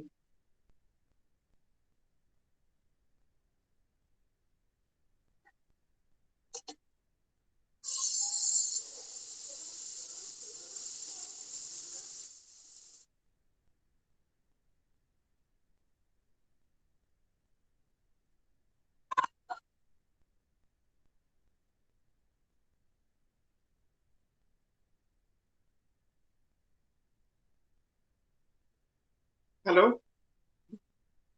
सो मास फ्लो या न्यूट्रिएंट साइक्लिंग पे डिस्कस करते हैं। यहाँ से नाम से ही आपको दिख रहा होगा ये न्यूट्रिएंट की साइक्लिंग है, मतलब यहाँ जो भी कुछ होगा वो साइक्लिक मैनर में होगा। जैसे एनर्जी का फ्लो तो डायरेक्शनल था, एक डायरेक्शन है, बैक नहीं हो सकता। न्यूट्रिएंट तो रिटर्न होके वापस आते हैं, जहां से गए थे वहीं लौट के आते हैं। कितने सालों में लौट के आएंगे वी कांट से। 1000 साल लग जाए, चाहे 100 साल लगे या 10 दिन लगे, बट वो लौट के 100% डेफिनेटली आएंगे। तो दैट्स वाई ये साइक्लिक होगा। एक बड़ा डिफरेंस यही आता है कि एनर्जी का फ्लो यूनिडायरेक्शनल है और न्यूट्रिएंट का फ्लो साइक्लिक मैनर में होता है। पहले डिफाइन कर लेते हैं। डिफाइन करेंगे तो यहाँ पे आ गया ट्रांसफर ऑफ मास। मास का मतलब यहाँ पे न्यूट्रिएंट से ले रहे हो।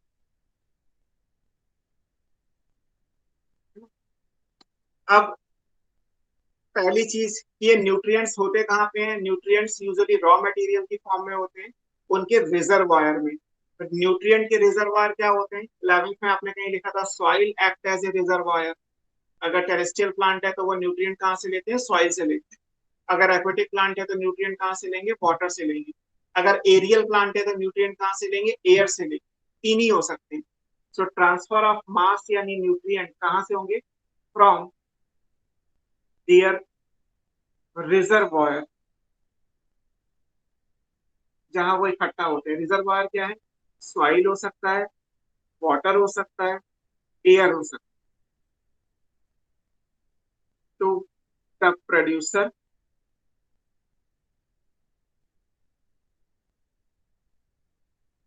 followed by herbivore and carnivore, यानी consumer,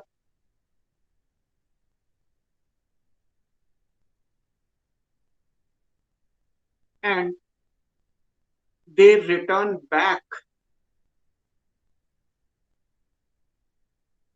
to their reservoir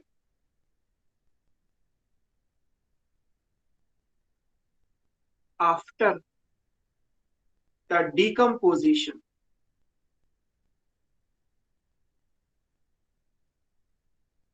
of their dead and decaying organic matter। तो साइकिल हो गई। जैसे मान लीजिए प्लांट है तो प्लांट में मान लीजिए न्यूट्रिएंट एक कार्बन है, तो कार्बन कहाँ से लिया? कार्बन डाइऑक्साइड की फॉर्म में लिया। प्लांट का वो कार्बन ग्लूकोज की फॉर्म में रहा, स्टार्च की फॉर्म में स्टोर हो गया। किसी हर्बीवोर की बॉडी में गया तो उसका कन्वर्जन हो गया, वो स्टार्च की जगह वापस डाइजेस्ट करके ग्लूकोज, और ग्लूकोज से ग्लाइकोजन बन गया। ग्लाइकोजन से ट्रांसफर होकर एनिमल्स में घूमता फिरता रहा। चाहे प्लांट की डेथ हो या एनिमल की डेथ हो, तो वो फिर से जो ऑर्गेनिक कार्बन था वो डिकम्पोजिशन के बाद वापस कार्बन डाइऑक्साइड की फॉर्म में एयर में लौट के चला गया। इस पूरे काम में कितने साल लगेंगे? दैट डिपेंड्स, बिकॉज बीच में प्रोसेस आ रहा है डिकम्पोजिशन, और डिकम्पोजिशन करेंगे माइक्रोब, और माइक्रोब करते हैं काम अपने सुटेबल टेम्परेचर के अकॉर्डिंग। अगर ट्रॉपिकल बेल्ट होगा तो डिकम्पोजिशन बहुत जल्दी हो जाता है। अगर आर्कटिक एरियाज में डिकम्पोजिशन सोचोगे तो हजारों साल लग जाएंगे। -20 पे डिकम्पोजिशन ना के बराबर होगा, है ना? तो कितने साल लगेंगे वो हम नहीं कह सकते। हम ये भी नहीं कह सकते कि जो मटेरियल या न्यूट्रिएंट है वो किस फॉर्म में है। ग्लूकोज है तो आसानी से डिकम्पोज हो जाएगा, लिग्निन की फॉर्म में होगा, क्यूटिन की फॉर्म में होगा, तो डिकम्पोजिशन होने में कई साल लग जाएंगे। बट ये जरूर है कि कभी ना कभी तो वो न्यूट्रिएंट वापस लौट के आएगा ही आएगा। सो दैट्स वाई ये पूरा साइक्लिक मैनर में काम करेगा, इसीलिए इसको न्यूट्रिएंट साइक्लिंग बोला गया। बायो क्योंकि लिविंग ऑर्गेनिज्म है, जियो क्योंकि सॉइल एयर वाटर आ रहा है, जो केमिकल कंपाउंड है, ऑर्गेनिक मैटर वो इन्वॉल्व होंगे। न्यूट्रिएंट होते हैं इनऑर्गेनिक में, इनऑर्गेनिक से ऑर्गेनिक पे गए। ऑर्गेनिक की अलग अलग फॉर्म हो सकती है, अलग अलग प्लांट, एनिमल, हर्बीवोर, कार्निवोर में, और वापस लौट के फिर इनऑर्गेनिक फॉर्म में ही आएंगे, जहां से शुरू किया था वहीं लौट के आ रहे हैं। दैट्स व्हाई ये साइक्लिंग क्या है।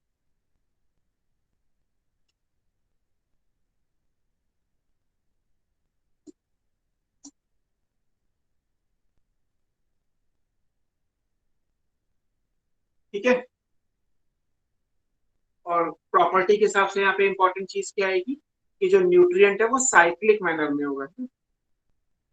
जो मास फ्लो है, सर कैमरा को थोड़ा सा लेफ्ट में कर दीजिए, दिख नहीं रहा। जो मास फ्लो है वो साइक्लिक मैनर में होता है।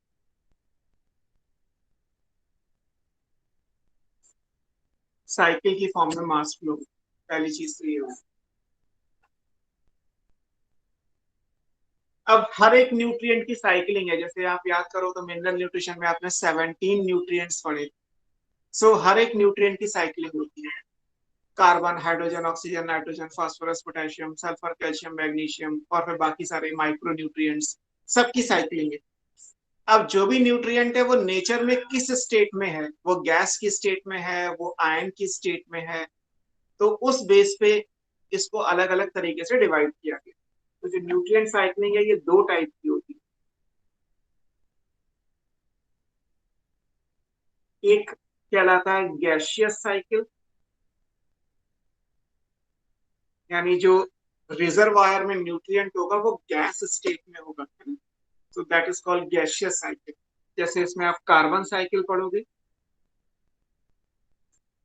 और आप नाइट्रोजन साइकिल पढ़ते हो। नाइट्रोजन साइकिल ऑलरेडी मैंने आपको 11th में मिनरल न्यूट्रिशन चैप्टर में पढ़ा रखा है, सेम साइकिल है। इवन एनसीईआरटी ने भी यही लिख दिया है कि आपने 11th में नाइट्रोजन साइकिल को पढ़ रखा है। और दूसरे कहलाते हैं सेडिमेंट्री साइकिल। सेडिमेंट्स की फॉर्म में इनके डिपॉजिट्स होते हैं, सेडिमेंट्री PAR। इनमें आपको पढ़ना है सल्फर साइकिल और फास्फोरस साइकिल। तो बेसिकली यहाँ पे 3 या 4 साइकिल आपको पढ़नी है। 3 इसलिए क्योंकि नाइट्रोजन हम ऑलरेडी पढ़ चुके हैं। तो ये जो डेटा है वो मैं आपको, जो साइकिल बना के देनी है, आप चाहो तो केल्विन के मॉड्यूल से देख सकते हो। जो मैं बनाऊंगा वो भी मैंने ही बनाई है, तो वहां से आप उन दो को देख सकते हो। जो 1-2 लाइन कुछ डेटाबेस की है, कार्बन साइकिल में दी हुई है, कितना कार्बन का एनुअल फिक्सेशन होता है पूरे वर्ल्ड में, पूरी अर्थ पे, तो वो सब हमें याद रखना है, मतलब वो चीज इंपॉर्टेंट। फिलहाल कॉमन क्वेश्चन यही है कि इनमें से कौन सी साइकिल सेडिमेंट्री है, इनमें से कौन सी साइकिल गैसियस है। ये बड़े कॉमन क्वेश्चन है, आपको मिल जाएंगे आर्काइव में आपको। तो हम साइकिल लास्ट में पढ़ेंगे। फिलहाल आप इतना जरूर याद रख लीजिए कि इनमें से गैसियस कौन सी है और सेडिमेंट्री कौन सी।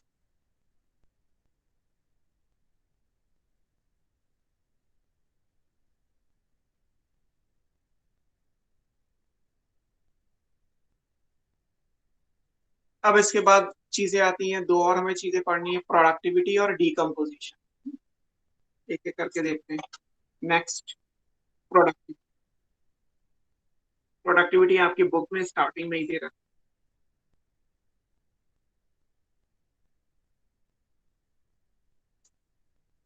प्रोडक्टिविटी।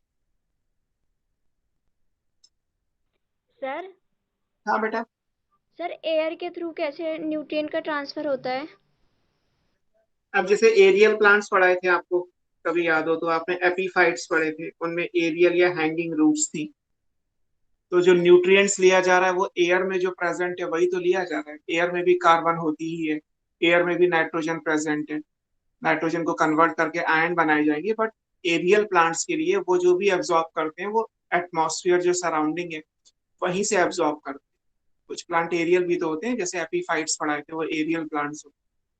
तो यह फोलियर एब्जॉर्प्शन एक हायर क्लासेस में पढ़ाया जाता है कि लीफ के थ्रू, लीफ हमेशा एयर में ही होती है अगर टेरेस्ट्रियल प्लांट है तो लीफ के थ्रू भी एब्जॉर्प्शन होता है। जैसे आपने रूट के थ्रू एब्जॉर्प्शन पढ़ा है कि वाटर एब्जॉर्प्शन या न्यूट्रिएंट एब्जॉर्प्शन रूट से होता है, क्योंकि आपके लेवल पे वही दिया था। हायर क्लासेस में पढ़ोगे तो फोलियर एब्जॉर्प्शन भी पढ़ाया जाता है। फोलियर मींस लीफ। तो ऐसा नहीं, मतलब बहुत कम होता है लेकिन होता है। तो रिजर्वायर तो 3 ही हो सकते हैं, सॉइल, एयर, वाटर। बस इन्हीं में जो भी न्यूट्रिएंट प्लांट को, जिस प्लांट को लेने हैं वो लेगा और सब घूम फिर के वापस यहीं लौट के आ जाएंगे। जैसे कार्बन को ले लो तो कार्बन का सोर्स आपने क्या लिखा था, कार्बन डाइऑक्साइड लिखा था ना। तो इसका मतलब कार्बन डाइऑक्साइड एयर से लिया गया, प्लांट में गया, एनिमल में गया, घूम फिर के कार्बन डाइऑक्साइड कहाँ रिलीज हुआ, एयर में तो रिलीज हुआ। तो एयर से गई थी CO2, एयर में वापस लौट के आ गई। अगर आप इसको डायग्राम से रिप्रेजेंट करोगे तो बन जाएगा कार्बन साइकिल। पूरे अर्थ का एक साथ लोगे तो आपकी बुक में नाम दिया है ग्लोबल कार्बन साइकिल। ग्लोबल इसलिए क्योंकि पूरी अर्थ को एक साथ उन्होंने लेके इस साइकिल को ड्रॉ करके समझाया, तो ग्लोबल कार्बन साइकिल बनती है।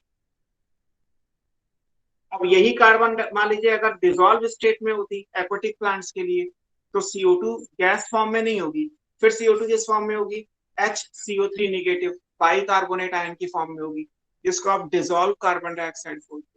तो यहाँ पे जो कार्बन का सोर्स हुआ वो एक्वेटिक यानी वाटर से हुआ, और वाटर से ले लिया गया, वाटर से घूम फिर के वाटर में ही लौट के आ गया। और ऐसा नहीं है कि अगर आप कार्बोनेट दे दो, मान लीजिए आपने किसी प्लांट को कैल्शियम कार्बोनेट दिया एज ए सॉल्ट, तो वो कैल्शियम को भी अब्सॉर्ब करेगा तो वो कार्बोनेट को भी करेगा। तो कार्बोनेट को वो मिट्टी से यानी कि सॉइल से ले रहा है और घूम फिर के वापस वो सॉइल में लौट के आ सकता है। तो ये एक टेंडेंसी है प्लांट के हिसाब से कि आप उसको किस फॉर्म, प्लांट से ही इंपॉर्टेंट है क्योंकि जो शुरुआत होगी वो प्लांट से होगी। इकोसिस्टम में आप प्लांट्स को इग्नोर नहीं कर सकते। अगर कोई फूड चेन मान लीजिए, जैसे आपको समझाया भी था कि रैबिट से ही फूड चेन कोई दे रखी है, तो इसका मतलब ये नहीं कि रैबिट से स्टार्ट होगी, मतलब ये है कि स्टार्ट तो प्लांट से होगी, बस खाली आपको कंफ्यूज करने के लिए उन्होंने प्रोड्यूसर को वहां से हटा दिया। प्रोड्यूसर हट नहीं सकता किसी भी चीज में, producer herbivore carnivore. Minimum food chain जो बनेगी वो इन तीन की बनेगी, तो 3 ट्रॉफिक लेवल से कम की तो फूड चेन हो ही नहीं सकती। पहला ट्रॉफिक लेवल प्रोड्यूसर का, दूसरा हर्बीवोर का, तीसरा और चौथा पांचवा छठा सातवां जो भी होगा वो सब कार्निवोर। ऐसे याद। नेक्स्ट क्या था हमारा, प्रोडक्टिविटी। प्रोडक्टिविटी को सिंपल वे में डिफाइन करें तो ये कहलाता है रेट ऑफ बायोमास प्रोडक्शन।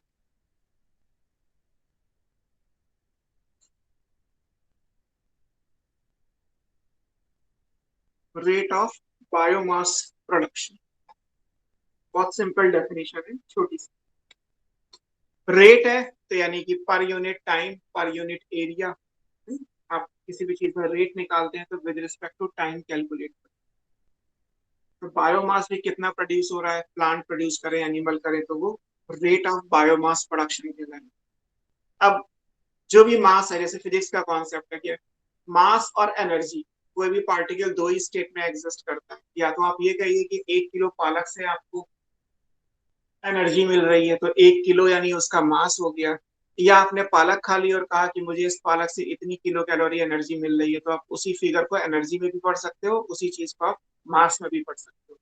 तो जब प्रोडक्टिविटी की यूनिट बनाई गई, इसको आप जब मेजर करोगे, इट इज मेजर्ड एज, अगर आप मास में लिख रहे हो तो आएगा gram per metre square per year, unit area, unit time, और प्रोडक्टिविटी को हमने मास में लिया तो ग्राम में लिया।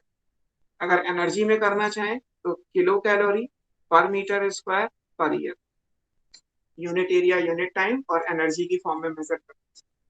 तो आप चाहे मास में इसको लिख लीजिए या एनर्जी में लिख लीजिए, दोनों तरीके से मेजर कर सकते हैं, दोनों ही unit important, gram per metre square per year and kilo calorie per metre square per year.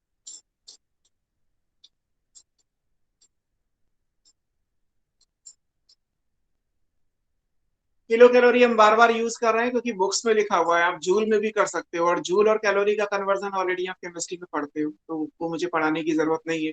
अगर बाई चांस किसी रेयर क्वेश्चन में किलो कैलोरी की जगह जे लिखा हुआ है, कैपिटल जे, जूल में लिखा हुआ है, तो आई होप कि उतना तो आप खुद भी कर सकते। प्रोडक्टिविटी 2 टाइप की होती है। कौन कौन से टाइप्स हैं? 2 टाइप्स है, समझिए पहले। One is called primary productivity, another is secondary productivity। एक प्राइमरी और एक सेकेंडरी, 2 टाइप। प्राइमरी का मतलब क्या हुआ, जब पहली बार बायोमास का प्रोडक्शन होगा तो प्राइमरी वर्ड दे दिया गया, पहली बार कौन करेगा, प्लांट्स करते हैं, तो इसको डिफाइन करोगे तो ये क्या कहलाएगा, this is rate of biomass production by producer.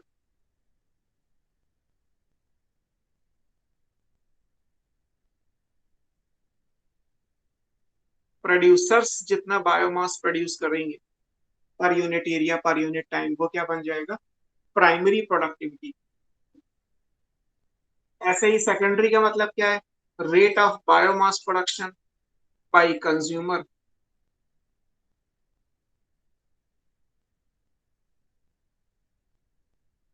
Consumer कैसे प्रोड्यूस करेंगे, कोई बता सकता है? कंज्यूमर तो कंज्यूम करते हैं, वो बायोमास कैसे प्रोड्यूस करेंगे? लिख तो दिया मैंने और होता तो है ही, बट कैसे होगा ये? सर वो डेड होंगे तो इससे क्या फर्क पड़ेगा? सर डेड होंगे तो उनकी भी तो बॉडी डिकेइंग मैटर हो जाएगी, बायोमास उससे बन जाएगा। तो जब प्रोड्यूसर डेड हो गया तो प्रोड्यूसर ने था ना कुछ बनाया, वो तो फिर डिकम्पोजर ने बनाया। अगर डेट्राइटस फूड चेन लो, वो भी सेकेंडरी कहलाता है। प्लांट्स जो बनाएंगे वो प्राइमरी है, बाकी कंज्यूमर बनाए, डिकम्पोजर बनाए, वो सेकेंडरी। तो अभी डेट्राइटस वाला एंगल छोड़ दीजिए। आप मान लीजिए फॉक्स कुछ बना रहा है, तो फॉक्स एक्चुअली कुछ बनाएगा या रैबिट कुछ बनाएगा? या हम कुछ बनाते हैं क्या? अगर हम मान ले थोड़ी देर के लिए कि we are part of ecosystem, तो क्या ह्यूमन कुछ बनाता है? ह्यूमन बायोमास का प्रोडक्शन करता है? करता तो है ही, वरना ग्रो कैसे करेगा? बट हम कैसे करेंगे? क्योंकि हमने तो यही पढ़ा है कि प्रोड्यूसर्स ही खाना बनाते हैं। प्रोड्यूसर जो बनाते हैं वो ऑटोट्रॉफिक मोड ऑफ न्यूट्रिशन है। कंज्यूमर तो उसको कंज्यूम करते हैं, बट कंज्यूम करने में भी जो है वो प्रोडक्शन तो होता है। बायोमास तो तब भी बनता है, लायन का मास ग्रो करता है ना, रैबिट भी छोटे से बड़ा होगा ही होगा, फॉक्स भी छोटी से बड़ा होगा ही होगा, तो इसका मतलब बायोमास तो वो भी बना रहे हैं। बट वो कैसे बनाएंगे? तो ग्लूकोज का प्रोडक्शन कर रहे हैं। तो ग्लूकोज वो नहीं बना सकते ना। ग्लूकोज कहाँ बना सकते हैं? We can't prepare glucose. हम मतलब कंज्यूमर, कंज्यूमर केवल किसी भी चीजों का ट्रांसफॉर्मेशन करते हैं। We can change from one form to another. हम ग्लूकोज नहीं बना सकते, बट हम ग्लाइकोजन बना सकते हैं। आप अगर पोटैटो खा रहे हैं तो आपकी बॉडी में स्टार्च जाएगा। अब क्या ऐसा हो सकता है कि बॉडी स्टार्च को स्टोर कर ले? नहीं होगा। पहले स्टार्च डाइजेस्ट होकर ग्लूकोज बनेगा और फिर ग्लूकोज से आप ग्लाइकोजन बनाओगे, स्टार्च नहीं बनाओगे। तो हम केवल ट्रांसफॉर्मेशन करते हैं। मान लीजिए हमने सोयाबीन खाया तो हमने तो प्लांट प्रोटीन ली, बट उस प्लांट की प्रोटीन का हम क्या करेंगे? हमारी बॉडी में तो एनिमल प्रोटीन होती है, तो हम प्लांट की प्रोटीन को डाइजेस्ट करके अमाइनो एसिड बनाएंगे, फिर उसको वापस रीअरेंज करके एनिमल प्रोटीन बना लेंगे। तो हम केवल, जैसे आपने पढ़ा कि ट्रांसफॉर्मेशन तो एनर्जी या मास का होता ही है ना, अभी आपने एनर्जी फ्लो में लिखा कि एनर्जी का ट्रांसफॉर्मेशन तो होता ही है। तो बेसिकली प्रोड्यूसर जो करते हैं वो ट्रांसफॉर्मेशन से करते हैं। ये कैसे? This is to transformation. एक फॉर्म से दूसरी फॉर्म। कुछ लोग तो ऐसे होते हैं जो रॉ मटेरियल लेते हैं, है ना। कई सारी फैक्ट्री ऐसी होती हैं जहाँ पे आयरन का जो ओर है या एल्युमिनियम का जो ओर है उसको डील किया जाता है, उससे एल्युमिनियम या आयरन निकाला जाता है। So those will be primary producers, क्योंकि वो आयरन निकाल रहे हैं। और कुछ ऐसी भी इंडस्ट्री होती है जो आयरन और क्रोमियम और निकेल इन सबको मिला के स्टील या इनके एलॉय बनाती है। तो those are also producer, but वो क्या कर रहे हैं? वो चीजों को ट्रांसफॉर्म कर रहे हैं। और एक ऐसे लोग हैं जो ओर से उस मेटल को निकाल रहे हैं। मेटल एक्सट्रैक्शन अलग है, और मेटल का एमलगम बनाना, मतलब उसको मिक्स करके एक एलॉय का रूप देना, वो डिफरेंट थिंग है। इंडस्ट्री दोनों ही एग्जिस्ट करती है, तो सेम चीज यहाँ पे भी है। इनऑर्गेनिक से ऑर्गेनिक बनाना, दैट इज ये। ऑर्गेनिक की एक फॉर्म से ऑर्गेनिक की दूसरी form banana, that is secondary productivity. तो हम कभी भी इनऑर्गेनिक से ऑर्गेनिक नहीं बना सकते। हम ऑर्गेनिक की एक फॉर्म को दूसरी ऑर्गेनिक की फॉर्म में चेंज कर सकते हैं। अगर ये होता कि आलू को डाइजेस्ट करके आपने स्टार्च को डाइजेस्ट करके ग्लूकोज बनाया, और ग्लूकोज को भी तोड़ देते हैं कार्बन डाइऑक्साइड और वाटर में, और फिर आपसे कहें कि अब कार्बन डाइऑक्साइड और वाटर को यूज करके दोबारा ग्लूकोज और ग्लाइकोजन बनाओ, तो ये काम कोई भी एनिमल नहीं कर सकता, ये कंज्यूमर नहीं कर सकता। ग्लूकोज पे रोक दो और ग्लूकोज से ग्लाइकोजन बना लो, वो एनिमल कर सकता है ना। तो ग्लाइकोजेनेसिस जैसे आप पढ़ते ही।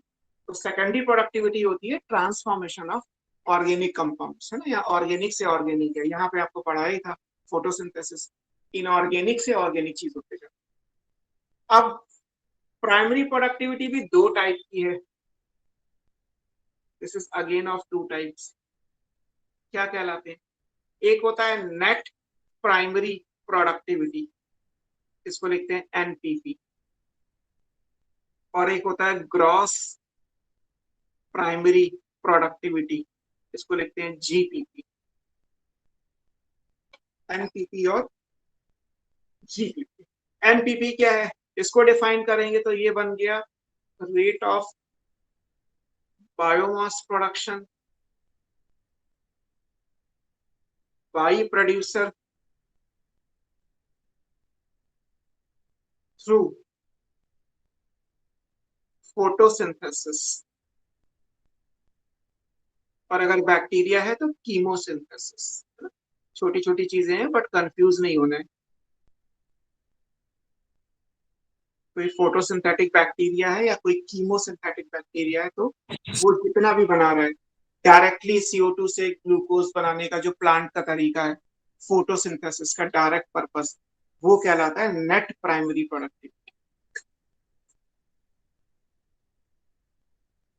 अब इसमें ये कैलकुलेट कैसे करते हो, है ना?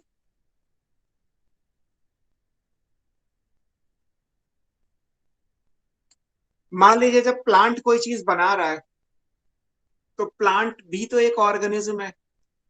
जितना भी प्लांट ने कार्बन डाइऑक्साइड से ग्लूकोज बनाया, उसका कुछ पोर्शन तो वो खुद अपने रेस्पिरेशन में यूज करेगा ना। ऐसा तो है नहीं कि प्लांट कहीं और से लेगा, कि हम बना अलग से गए और बाजार से जाके खरीद रहे हैं। अगर मान लीजिए मेरे घर में कोई फैक्ट्री है जहाँ पे मेरी फैक्ट्री में सीलिंग फैन बनते हैं, तो अपने घर के लिए सीलिंग फैन मुझे खरीदने होंगे तो मैं बाजार से कितों ना खरीदूंगा। फैक्ट्री में अगर 1000 सीलिंग फैन बने हैं तो उनमें से 5 मैं अपने घर ले आऊंगा। मैं डिक्लेयर कर दूंगा कि मैंने 995 ही बनाए। ऐसा थोड़ा होता है कि 1000 बेच दे और फिर वही सीलिंग फैन हम मार्केट से 5 अपने घर खरीद के लाए। तो प्लांट भी ये काम नहीं कर सकता। प्लांट फोटोसिंथेसिस की केमिकल रिएक्शन के थ्रू, बायोकेमिकल मेटाबॉलिक रिएक्शन के थ्रू जो बनाएगा, एग्जैक्टली जो बनेगा, दैट इज कॉल्ड ग्रॉस।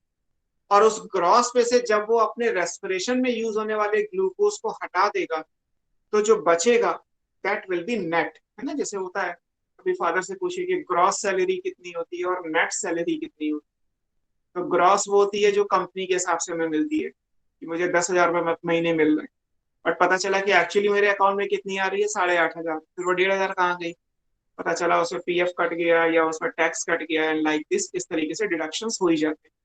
तो क्योंकि हम भी एक ऑर्गेनिज्म है, मैं अगर 100 रुपए कमा रहा हूँ तो सारे तो घर नहीं ले जा सकता ना। मुझे कमाने के लिए मुझे एग्जिस्ट करना पड़ेगा, और मुझे एग्जिस्ट करने के लिए मुझे खुद एनर्जी चाहिए।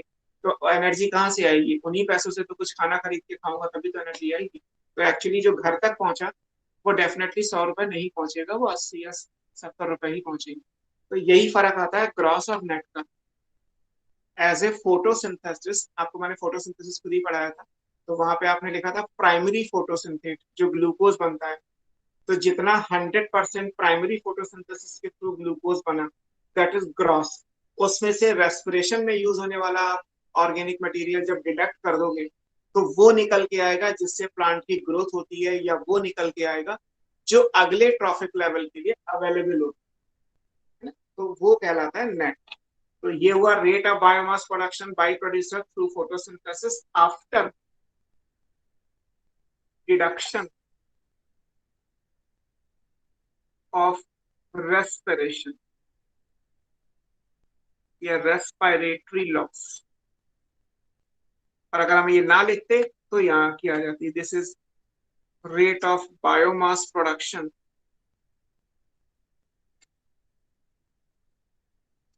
बाय प्रोड्यूसर थ्रू फोटोसिंथेसिस या कीमोसिंथेसिस। एनपीपी आपने कैसे निकाला? ये ऐसे निकला। एनपीपी निकालने के लिए आपने क्या किया, जीपीपी में से R माइनस कर दिए। R is the respiratory loss. Respiration में जिस ग्लूकोज को ऑक्सीडाइज करते हो वो हटा दो। हालांकि प्लांट के पास जितने भी ग्लूकोज होंगे वो सारे ही उसने बनाए, प्लांट कहीं से ग्लूकोज नहीं ले रहा। प्लांट तो ऑटोट्रॉफिक है, या कोई बैक्टीरिया है तो ऑटोट्रॉफिक बैक्टीरिया है, उसके पास जितना भी फूड है वो सारा उसी ने बनाया। हालांकि वो सारा फूड स्टोर नहीं कर सकता, उसका कुछ पोर्शन वो अपने रेस्पिरेशन में कंज्यूम कर लेगा। तो करने के बाद जो बचा रहेगा that will be net primary productivity. और सर ये सिर्फ 10% बचता है? नहीं, 10% प्लांट में नहीं है, प्लांट के बाद 10% में जाएगा। प्लांट में तो जितना है वो इसी को 100 मान लेते। प्लांट में तो पता ही नहीं चलेगा ना आपको कॉन्सेप्ट के हिसाब से कि आप प्लांट की मान लीजिए अगर ग्रोथ हो रही है, आप कह रहे हैं कि sir plant 1 centimetre per day length increase कर रहा है, या मान लीजिए 10 ग्राम पर डे वो बढ़ रहा है, तो 10 ग्राम जो बढ़ रहा है वो सारा कुछ यही है। रेस्पिरेशन में तो साइड बाय साइड माइनस होता रहेगा ना। आप कभी ये नहीं कर सकते कि ये ऐसे सोचें कि रेस्पिरेशन में हम अलग कैलकुलेट कर लें, और मतलब जीपीपी और एमपीपी को सेम टाइम पे कैलकुलेट करना प्लांट के लिए impossible. Okay sir, clear. But concept के हिसाब से यही है कि जीपीपी माइनस आर नेट वो होता है जो प्लांट अपनी बॉडी में स्टोर करता है, जिससे प्लांट की ग्रोथ होती है। और 10% रूल तो आप प्रोड्यूसर के बाद हर्बीवोर में जो जाएगा उसके लिए लगाओगे ना। जैसे अगर कभी ये पूछा जाए कि which of the following energy या productivity is available to producers to herbivore, तो आंसर एनपीपी आएगा, क्योंकि एनपीपी ही वो अमाउंट होगा जो आगे हर्बीवोर में जा सकता है। ग्रॉस तो जा ही नहीं सकता था। ग्रॉस तो जिस पर्टिकुलर सेकंड पे ग्लूकोज बना उसी पर्टिकुलर सेकंड में पैरेलल टू दैट उसका कुछ पोर्शन रेस्पिरेशन में यूज भी हो गया होगा। तो ग्रॉस तो कभी भी किसी हर्बीवोर में जा ही नहीं सकता। ऑफ कोर्स हर्बीवोर में जो जाएगा वो प्लांट के हिसाब से एनपीपी ही जाएगा। अब ये जितना भी होगा उसका 10% रूल अप्लाई करके आप फूड चेन में आगे बढ़ सकते।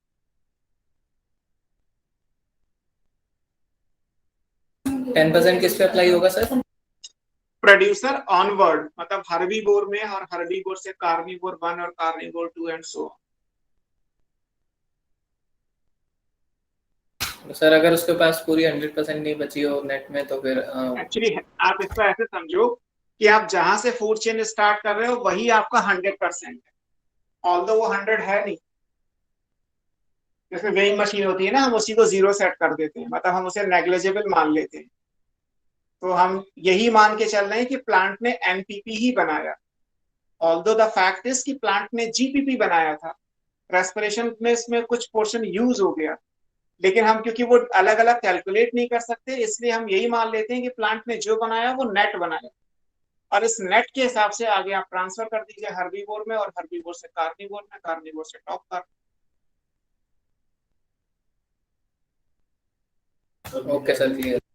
अगर मान लीजिए बीइंग ए पर्सन आप इस चीज का ध्यान ही ना रखें कि आप 1000 रुपए कमा रहे हैं, वो तो आपको पता चलेगा ही चलेगा। क्यों चलेगा? क्योंकि 1000 रुपए आपकी कंपनी आपके अकाउंट में क्रेडिट करती है, दिख रहा है आपको, आपको मालिक 1000 रुपए दे रहा है। बट एक्चुअली हो ये रहा है कि आप पूरे दिन भर में कितना खाओगे, पियोगे, खर्च करोगे, आओगे जाओगे, वो सबके हिसाब किताब तो ना कोई पर्सन रखता है। उसे पता है कि 1000 तो महीने में आए थे, इसमें से जो खर्च होगा डेली के हिसाब से होता रहेगा, फाइनली जो बचेगा वो मेरे घर पहुंच जाएगा। That will be my net salary. Cross पता है, नेट पता है। अब क्योंकि हम ह्यूमन है तो आप कह लेंगे सर मैथमेटिक्स के हिसाब से माइनस कर देंगे, लेकिन प्लांट भी ये काम नहीं करता। कुछ एग्जांपल्स बुक में दिए होते हैं या आपको नोट्स में भी मिल जाएंगे। लाइक ऐसे पूछ लिया जाता है कि मोस्ट प्रोडक्टिव इकोसिस्टम कौन सा है, सबसे ज्यादा प्रोडक्टिविटी किस इकोसिस्टम में होती है।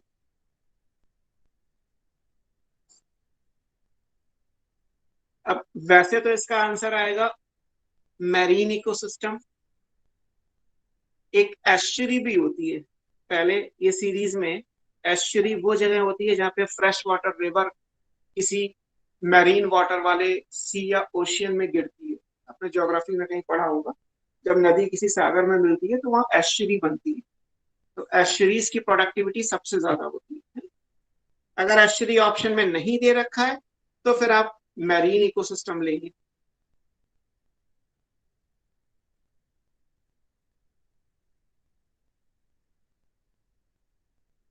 अगर आपसे कहा जाता कि मोस्ट प्रोडक्टिव टेरेस्ट्रियल इकोसिस्टम बताओ, तो फिर ये आंसर तो आ ही नहीं सकते, क्योंकि अब टेरेस्ट्रियल पूछ लिया गया अलग से। तो फिर आंसर ट्रॉपिकल रेन फॉरेस्ट आता है। अगले चैप्टर में आप ये भी पढ़ोगे कि why tropical rain forest are most productive ecosystem. ये भी लाइन आपको नेक्स्ट चैप्टर में मिल जाए। लीस्ट प्रोडक्टिव अगर कहा जाए,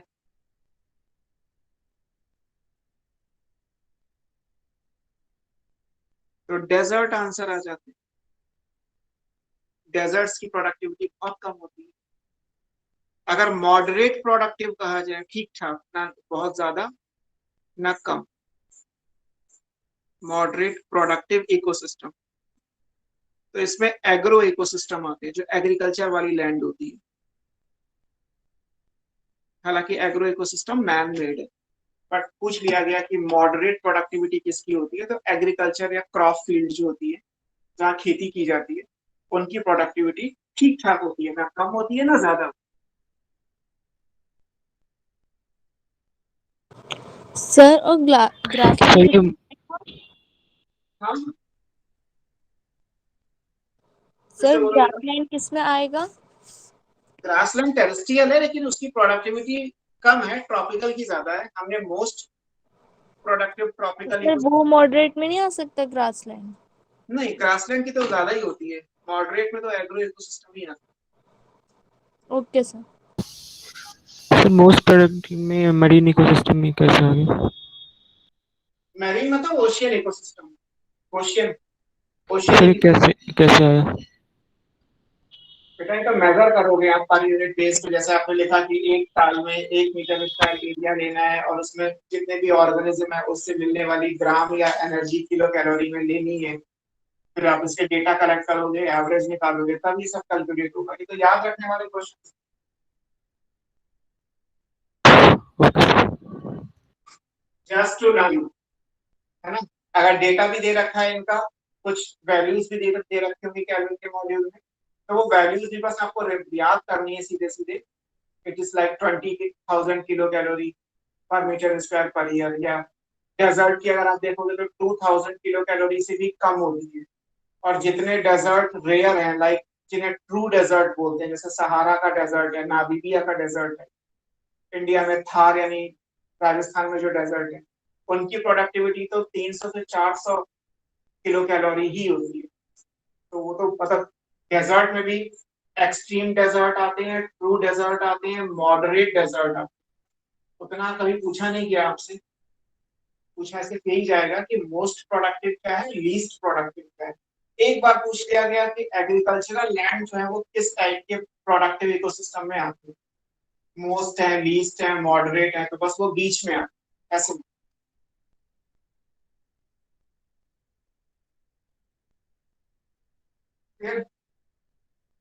नेक्स्ट क्लास में आप पढ़ेंगे डिकम्पोजिशन के बारे में और सर इकोलॉजिकल और साइकिल्स।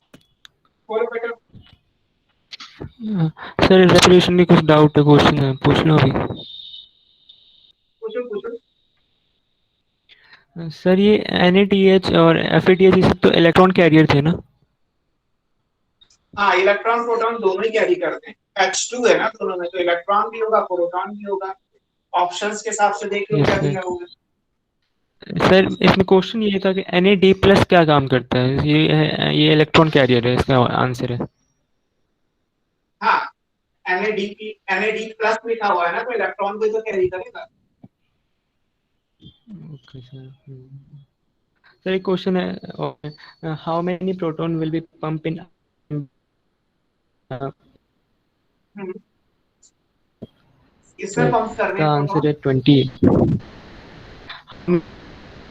कौन में करना किसमें है? पंप करने हैं? फिर से हाँ बोलो कितने क्वेश्चन पंप का करने ये स्टेटमेंट क्या बताना है। है। Okay sir. सर क्वेश्चन है कि how many proton actually will be pump in out if pyruvic acid? मुझे एक्चुअली वॉइस क्लियर नहीं हो रही। How many proton will pump in,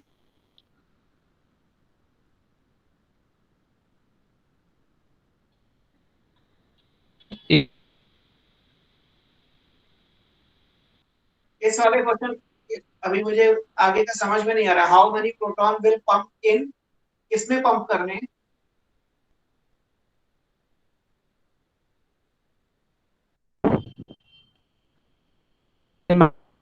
outer chamber में, सर क्लियर नहीं किया अभी।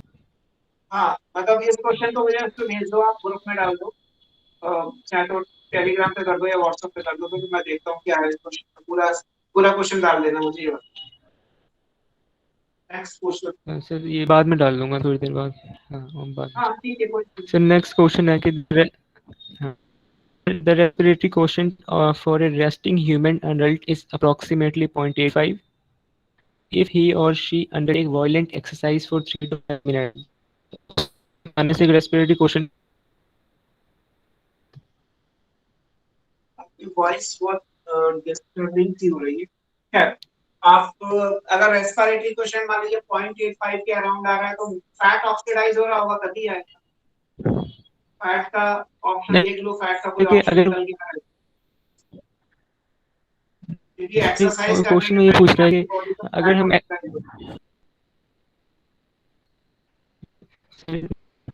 इसका answer respiratory question will rise, यानी समझ में नहीं आया कैसे हो। है। मतलब क्वेश्चन का स्टेटमेंट कुछ ऐसे है कि रेस्पिरेटरी क्वेश्चन 0.85 है, फिर एक्सरसाइज करेंगे तो आरक्यू कितना हो जाएगा, ऐसे करके कुछ है।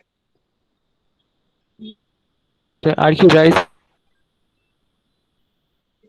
आरक्यू के बढ़ने का मतलब तो इस बात पे डिपेंड करता है कि फूड कौन सा ऑक्सीडाइज हो रहा है, जो ऑक्सीडाइज होगा उसके अकॉर्डिंग आएगा। Yes sir. ये वाला क्वेश्चन भी उसी पे डाल देना। अगर कुछ भी कॉम्प्लिकेटेड से क्वेश्चन लगे तो आप मुझे पूरे पूरे क्वेश्चन भेजो, तभी मैं उनको एक्सप्लेन कर पाऊंगा कि एक्चुअली वो क्या कहना चाहते यस सर एक दो और हैं। सर क्वेश्चन है कि सर ये एक चीज मैं पूछना पहले सर, अगर हम यीस्ट को एरोबिक मीडिया में डाल दें तो हमारे इतना एटीपी प्रोड्यूस कर पाएगा वो 38 एटीपी? ईस्ट को एरोबिक मीडियम में रखोगे तो एटीपी हाँ प्रोड्यूस कर देगा। ईस्ट तो हाँ कर एरोबिक लेगा। ही होता है, अच्छा फर्मेंट, हाँ बिल्कुल कर लेगा। ये तो क्वेश्चन मैंने आपको कराया था कि ईस्ट एक्चुअली एरोबिक है, ईस्ट केवल yes fermentation sir. Anaerobic medium में करता है। ईस्ट को एज एन ऑर्गेनिज्म मानोगे ना आप, कि हम एक फंगी को ग्रो कर रहे हैं, यस सर। ईस्ट को ग्रो कर रहे हैं, तो ईस्ट एरोबिकली ही रेस्पायर करता है। अगर आप ये कहें कि मुझे ब्रेड को फर्मेंट करना है, तो फिर ईस्ट अगर मिला रहे हो तो उसमें कंडीशन, क्योंकि आपने एनारोबिक डाल दी है, इसलिए वो फर्मेंटेशन करना शुरू कर देगा। सर अब तो हो गया क्वेश्चन, समझ में आ गया। एक एक होता है ऑर्गेनिज्म का स्टेटस और एक होता है उसके काम करने की कंडीशन। ऐसे ही ईस्ट का केस है, और यही चीज आपको मैंने राइजोबियम के लिए भी पढ़ाई थी कि राइजोबियम वैसे एरोबिक बैक्टीरिया है, लेकिन वो नाइट्रोजन फिक्सेशन एनारोबिक कंडीशन में करता है।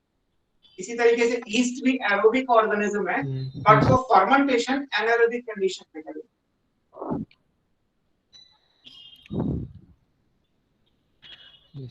सर एक आखिरी क्वेश्चन है कि सबस्ट्रेट लेवल से क्वेश्चन है कि क्या था सर, क्वेश्चन है कि substrate level phosphorylation account for approximately what percent of ATP formed by the reaction of glycolysis?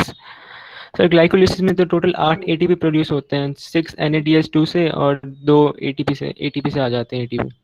लेकिन NADH2 वाले सर सबस्ट्रेट लेवल के थोड़ा है। ये तो सर इसका NADH2 वाले 25% सबस्ट्रेट आंसर लेवल होना के चाहिए थोड़ा था। है। हाँ सर तो इसलिए तो अगर सर आप इसका ऑप्शन 25% आंसर होना चाहिए। सर 25% ऑप्शन में ही नहीं है, कितना मिला? 100% आंसर है इसका। सर 100% दे रखा है पूरा। नहीं, एक्चुअली आप समझ नहीं रहे उसको। अगर आप जो 100% ही आएगा, एक्चुअली आपसे कहा जाए कि ग्लाइकोलिसिस में सबस्ट्रेट लेवल से कितने बने, तो दो ही आंसर तो दोगे आप, 2 ATP form by substrate level हाँ phosphorylation yes sir. In glycolysis. और दो बने और दो ही आंसर देना है, तो 100% ही हुआ ना। आप 8 में से 2 क्यों कंसीडर कर रहे हो, क्योंकि 8 में जो 6 हैं वो तो ऑक्सीडेटिव फॉस्फोराइलेशन के, उनको तो ना कंसीडर यस करोगे सर। अभी, हाँ वो उनकी तो तो ETS में कंडीशन है कि जाएंगे। ऑक्सीजन होगा, माइटोकॉन्ड्रिया होगा खाली, तो आगे का वो 6 एटीपी आएंगे। 8 में से 2 नहीं कंसीडर करने हैं, 2 में से 2 कंसीडर करने हैं। ठीक है, समझ में आ गई। Okay thank you sir. Sir बाकी 2 चलो, क्वेश्चन मैं कर दूंगा। हाँ मुझे आप उसको व्हाट्सएप या टेलीग्राम कर दो, और कल आपका टेस्ट है। टेस्ट में इकोसिस्टम आएगा और कुछ क्वेश्चन रेस्पिरेशन के होंगे, जैसा पहले ही मैं डिस्कस किया था कि मैं थोड़े से रेस्पिरेशन के डाल दिए, बाकी मेनली क्वेश्चन इकोसिस्टम के होंगे। सर ये आज वाला क्वेश्चन भी आएगा ना? आज वाले में एक दो क्वेश्चन कुछ हो जाए तो हो जाए, आज वाला तो कल तक याद ही रहेगा, हमसे भूल जाओ। यस सर, मतलब आपने बना दिया होगा ना टेस्ट उसमें, मतलब हाँ एक्चुअली बना चुका हूँ। रीजन यही है कि टेस्ट पेपर तो पहले ही बन जाता है क्लास के एवरेज सेटअप के हिसाब से कि इतनी क्लास मिल जाएगी और इतना कोर्स मतलब हो जाएगा, तो उसके हिसाब से पेपर पहले ही बन। आज वाला उसमें अगर होंगे तो कुछ क्वेश्चंस होंगे। Okay sir. पर आप कर लोगे, कोई ऐसा कुछ कॉम्प्लिकेटेड नहीं। ठीक है, चलो good night. Good night sir. Good night.